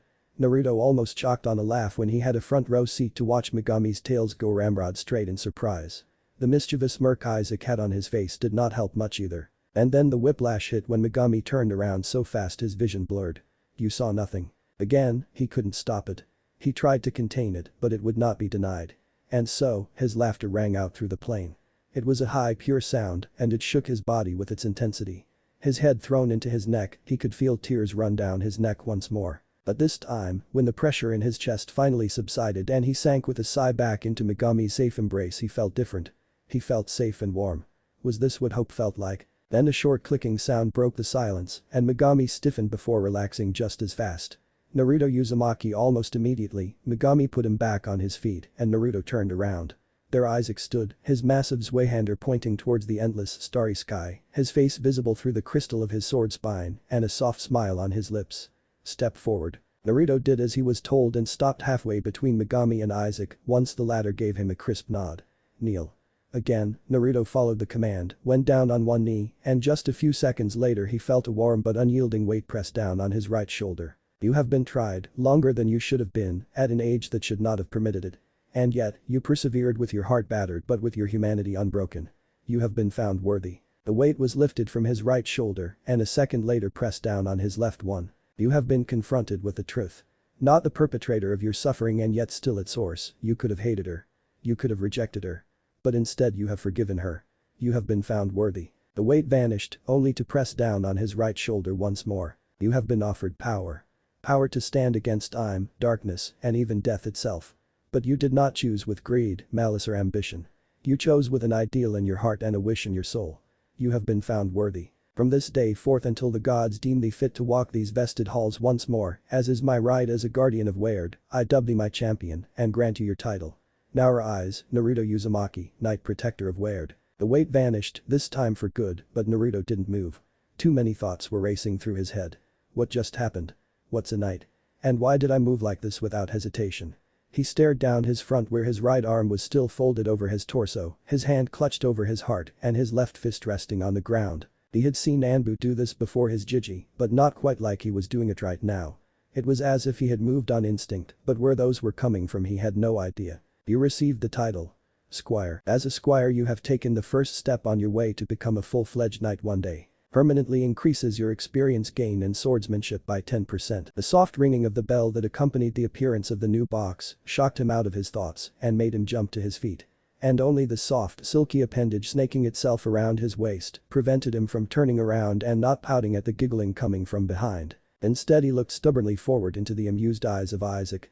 And he even would have been quite successful in projecting a serious demeanor if his face wasn't beet red and his right hand slowly stroking the tail that kept him in place. Once again he sighed in an attempt to fight his embarrassment. What's a knight? Isaac, who had his sword once more placed on his back, crossed his arms while striking a thinking pose. After a while he nodded to himself. A knight is a warrior loyal to his king and called upon during war times to defend his king and country. They are bound by oath to serve and fight with honor. I think the closest thing you could compare them to in your world would be the samurai, fighting with swords and armor and serving a daimyo. The tremor went through the tail-hugging Naruto, and he turned his head to look at Megami, who now wore a slight frown on her face. We don't live in a world where the honorable live too long. Naruto's mouth opened to give a retort, but closed it again almost immediately at the sad smile she gave him. She was right. Ninja didn't fight with honor. They got the job done. True. That single word made Naruto turn around once more and stare at Isaac in disbelief. Knights, like I told you about, were an ideal. His stern look somehow did not fit on his kind face, even if it gave his words more credence. Even less, they were seldom more than an idea. On paper, every knight, once sworn in and knighted, was a saint who protected the weak, fought evil, and prevailed with honor. The dark look on the man's face was even less fitting and sent a shiver not just through Naruto, but through Megami as well. Some think it is an honorable thing to demand the daughters of their charges for the night because it is their right and the girl should feel honored to service her lord. Suddenly, the scenery around them changed. The pillars, as well as the floor shifted into nothingness and gave way to a wide meadow with people amassing around large stacks of wood. Naruto blinked to make sure he was seeing right, but there were people standing on those stacks. Men, women, even children. What were? Some people think it to be honorable to burn people alive because their beliefs differed or because the people believed them to be or to house evil. For better and worse, there were no sounds reaching Naruto's ears. For better because he didn't have to listen to the furious screams and shouts of another rabid mob. For worse because the experience of witnessing the cries for help and mercy from men, women, and even children close to his age going unheeded or in their case unheard had a truly haunting component to it. Thankfully, the world turned black just as some of the monsters started throwing torches at the pyres. And just a moment later, Naruto stood once more in the Hall of Heroes, slightly trembling until the tail around his waist slipped away, only to be immediately replaced by Megami's arms around his neck and torso. And again some people Naruto looked up and finally saw Isaac smiling once again. Think it to be honorable to retaliate to torture and abuse with non-lethal means. Some people think it to be honorable to forgive the source of your pain because she was never the instigator. It all depends on how you define honor. The smirk found its way onto Isaac's face again. But then again, I did not make you a knight, did I? At the confused looks the other two gave him, Isaac chuckled a bit. A knight protector does not, no matter how amusing that thought sounds, protect knights. A knight protector is, similar to a knight, a warrior. But he does not fight for honor. The knight protector's first responsibility is to the safety of his people. He fights honorable if the situation permits, but never at the cost of his charges. A knight protector does not conquer, nor does he kill with abandon. A knight protector chooses what is right over what is easy. But first and foremost, Isaac went down on one knee to be level with Naruto and almost had to chuckle again at the star-eyed expression the young man wore on his face. A knight protector keeps his people safe and everyone he deems worthy and does everything in his power for them to stay that way. Then, he lightly poked him over the heart with pointer and middle finger of his right hand and finally caused him to look down. There, on Isaac's outstretched left hand sat a being quite similar to the one that had sat on his shoulder when he was in the crystal, and only absent-mindedly Naruto noticed that he was suddenly no longer wearing his gauntlets. Almost unnoticeable, Naruto shook his head to focus his thoughts on the small being in front of him. This one's torso was less pudgy, but at the same time it seemed overall bulkier. The spikes that had littered the other one were not present, and instead the deep brown armor seemed to have developed into crystalline formations on this one's body. Its tail also ended in a bulky crystal, instead of the two sharp spikes the last one had. It made this one seem harder, but at the same time all around less threatening. If they could be viewed as threatening. They, after all, fit rather comfortably in the palm of a grown man. What you are looking at is an elemental or, as they are more commonly known, a Jin. In this case a Venus Jin to be specific. At the questioning look Naruto gave him, Isaac chuckled once more and ruffled the young man's hair. The embarrassed squeak he let out at that and the subsequent cooing of one truly monstrous and bloodthirsty Kyuubi only lightened the atmosphere further. There are 4 elements. Venus, or also commonly called Earth, Mars, also known as Fire, Jupiter, or Wind, and Mercury, or, and far less tongue-twisting, Water. These 4 keep the world in balance because there can be no life if even one of them is missing. But what are these Jins? One should not forget that for everything he went through, Naruto was still only 12 years old. Isaac's retort of patience, young one, was only met by a snort from the woman still holding on to Naruto, as if he were a giant plushie. And what's so funny? Naruto wasn't able to see it because she wouldn't let go of him, not that he complained, but he could almost hear the eye roll in her voice. You're not much older than him. Isaac looked up to her face from his kneeling position and lifted an eyebrow. Are you judging my age from my appearance? Huh. 2 pairs of eyes shot at that sound to its origin. That's right. With a bit of wiggling Naruto managed to turn around in Megami's embrace and look into her eyes. You're old. The cheeky grin on his face was blinding. And the loud snort behind him was audible to all. Dangerously, Megami's ruby eyes narrowed. And you are tiny. Yes, but I can still grow. Slowly, her luscious lips widened until they formed a rather nerve-wracking grin, and the grip she had on him tightened uncomfortably. Not if you keep that tone, you won't. Naruto had an epiphany at that moment. You never, ever, call a woman old if you want to live. No matter how nice they were to you or how comfortable you feel around them. Not that he could retract his statement or apologize for it right now. He decidedly lacked the oxygen in his lungs for that. Please stop that. His face is already too blue for comfort. And just a moment later, Naruto's relief was expressed wordlessly in a deep and rather audible intake of sweet air. You were going to explain to us what exactly a Jin is. Isaac's sweat dropped comically at that. If he hadn't just witnessed it, he wouldn't have been able to guess that she had just been suffocating a 12-year-old. This was one scary woman. Maybe even more so than his Jenna. He shuddered a bit at the memory of what his wife had done to him when she found out that he had sent their son on that journey to find a rock. Subtly, he cleared his throat and held the gin in his hand a bit higher so that both of them had a better view of it. Jinni, as their more scientific term already implies, are manifestations of elemental energy and able to enter a symbiotic relationship with an adept. Why do you call yourself an adept? Most people would by now feel irritated that they had been interrupted not once but twice. But both Isaac and Megami only smiled at that. It showed once more that beneath all the scars and the pain edged into Naruto's young body, there was still a child in there and its curiosity demanded to be satisfied. But as this time Megami volunteered to ruffle Naruto's hair, Isaac simply waited until Naruto was once more able to take in information. If you are adept in something, it means that you can do something or that you have experience in doing something. You might be even very good at it. But that is all you ever will be. Isaac became once more serious. Now listen close and listen good, because this lesson might be the most important thing I will impart you with.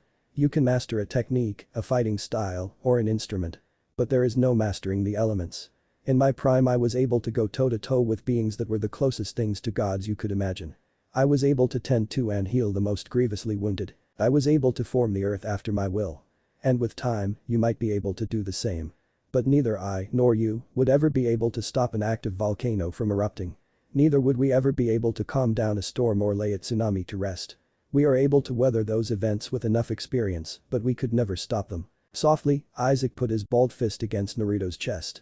We call ourselves adepts to remind us that no matter how strong and powerful we become, at the end of the day we are all still mortal. Slowly, Naruto nodded. He didn't know if Isaac had intended to do so, but unwittingly or not, he had just gotten a measure of what the hero in front of him was capable of.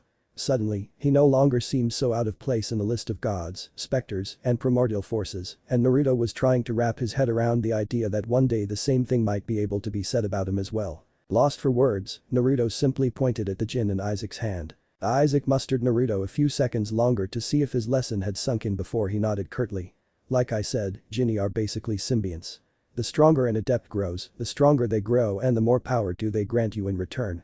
Due to that, they start off as quite weak, but in time you will be strong enough to unlock more of their abilities. Isaac lifted his hand with the gin up once more so they could look closer if they wanted. This is Salt.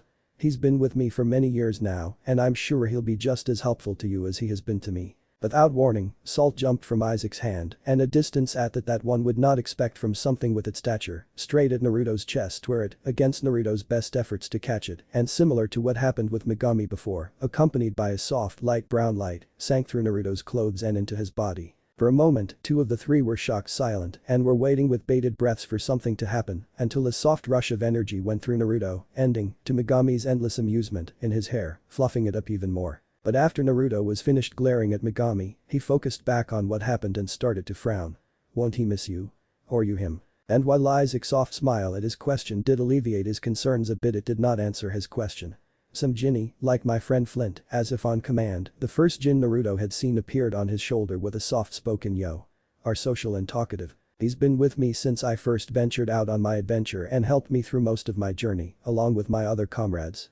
Many others though, like Salt for example, and at that his face fell and his voice went flat. Are less talkative than Stone and lazier than my cat on a sunny afternoon. He could not care less about what happened to the world as long as he is comfortable, and he wouldn't bother supplying you with power if that wasn't an automated process. Naruto giggled at his expression and nodded to communicate that he had understood his explanation. There was a certain Nara clan heir in his class that fit that description too well for him not to get it. The smile soon returned to Isaac's face at the sound of childish glee, and once more he placed his hand on Naruto's head. Only this time he didn't ruffle his hair. It simply rested there for a moment, making the younger of the two blondes feel even warmer than before, until Isaac rose to his feet and his hand slid through Naruto's hair on its way to its owner's side. And with that, I think it's time for you to leave. What? The shock in Naruto's voice was audible to all, and his expression seemed almost heartbroken at that. He had to leave. He didn't want to leave. Here, he had met people, heroes who had treated him nicely, who saw him as himself, as someone who had potential, Isaac even going so far as saying that on the day of his death, he would be admitted to this place, to the Hall of Heroes. Here, he wasn't seen with animosity or hatred. Here, he had found an older brother figure, someone he could look up to, someone he could aspire to be like. Someone. A soft finger flick to his forehead tore him out of the maelstrom of sadness and depression he was losing himself in, and he blinked, his on good eye focusing back on the man standing in front of him. None of that, Naruto. Surprisingly, it was Megami who said that. It was clear from the start that we wouldn't be able to stay, nor should we stay. Confused, Naruto tried to look up only to see Isaac nod approvingly at Megami on the way. She's right. This is not a place for the living. You've been given leave for a short while, but your time is almost up. And on that note, one last lesson. If you want to come here once more, don't try to be like me. Naruto was shocked by the statement, only to belatedly notice that Isaac was starting to fade, his body looking less corporeal by the second, just like the horizon of the hall was slowly vanishing behind a thick wall of fog. What do you mean? Thankfully his voice was not fading in the same measure his body was, because Naruto already had problems seeing his grin. Never try to be like someone. You will only hinder your growth and create a fake persona you think would be like the one you are trying to imitate. If you look up to someone, be yourself and aspire to become better than them. And then he was gone. Just like the hall. All Naruto was able to see was fog. He could literally not see his hand in front of his eye. It is time to say goodbye. Both Megami and Naruto jerked their heads upwards. With everything that had happened they had almost entirely forgotten about the keeper. Remember, young one. A hero is not a hero because he wants to. He is a hero because he has to. With that, the fog faded away and the two were engulfed by complete darkness. When she came to, the first thing she noticed was the uncomfortable feeling of something heavy lying on the base of her tails. With a soft growl, she opened her eyes ready to rip into that something, only to see a still unconscious Naruto lying on top of her. Slowly she blinked a few times and licked her lips before she carefully lifted Naruto off of her as she rose into a sitting position and placed him on the ground if she looked around and had to do a double take. She was back in her cell. She would know those dreary walls anywhere. Only this time he was there with her and the door was open. She couldn't help the involuntary wagging of her tails at that sight and she yipped in elation when she saw this. Only to freeze when she realized that Naruto was still sleeping, her eyes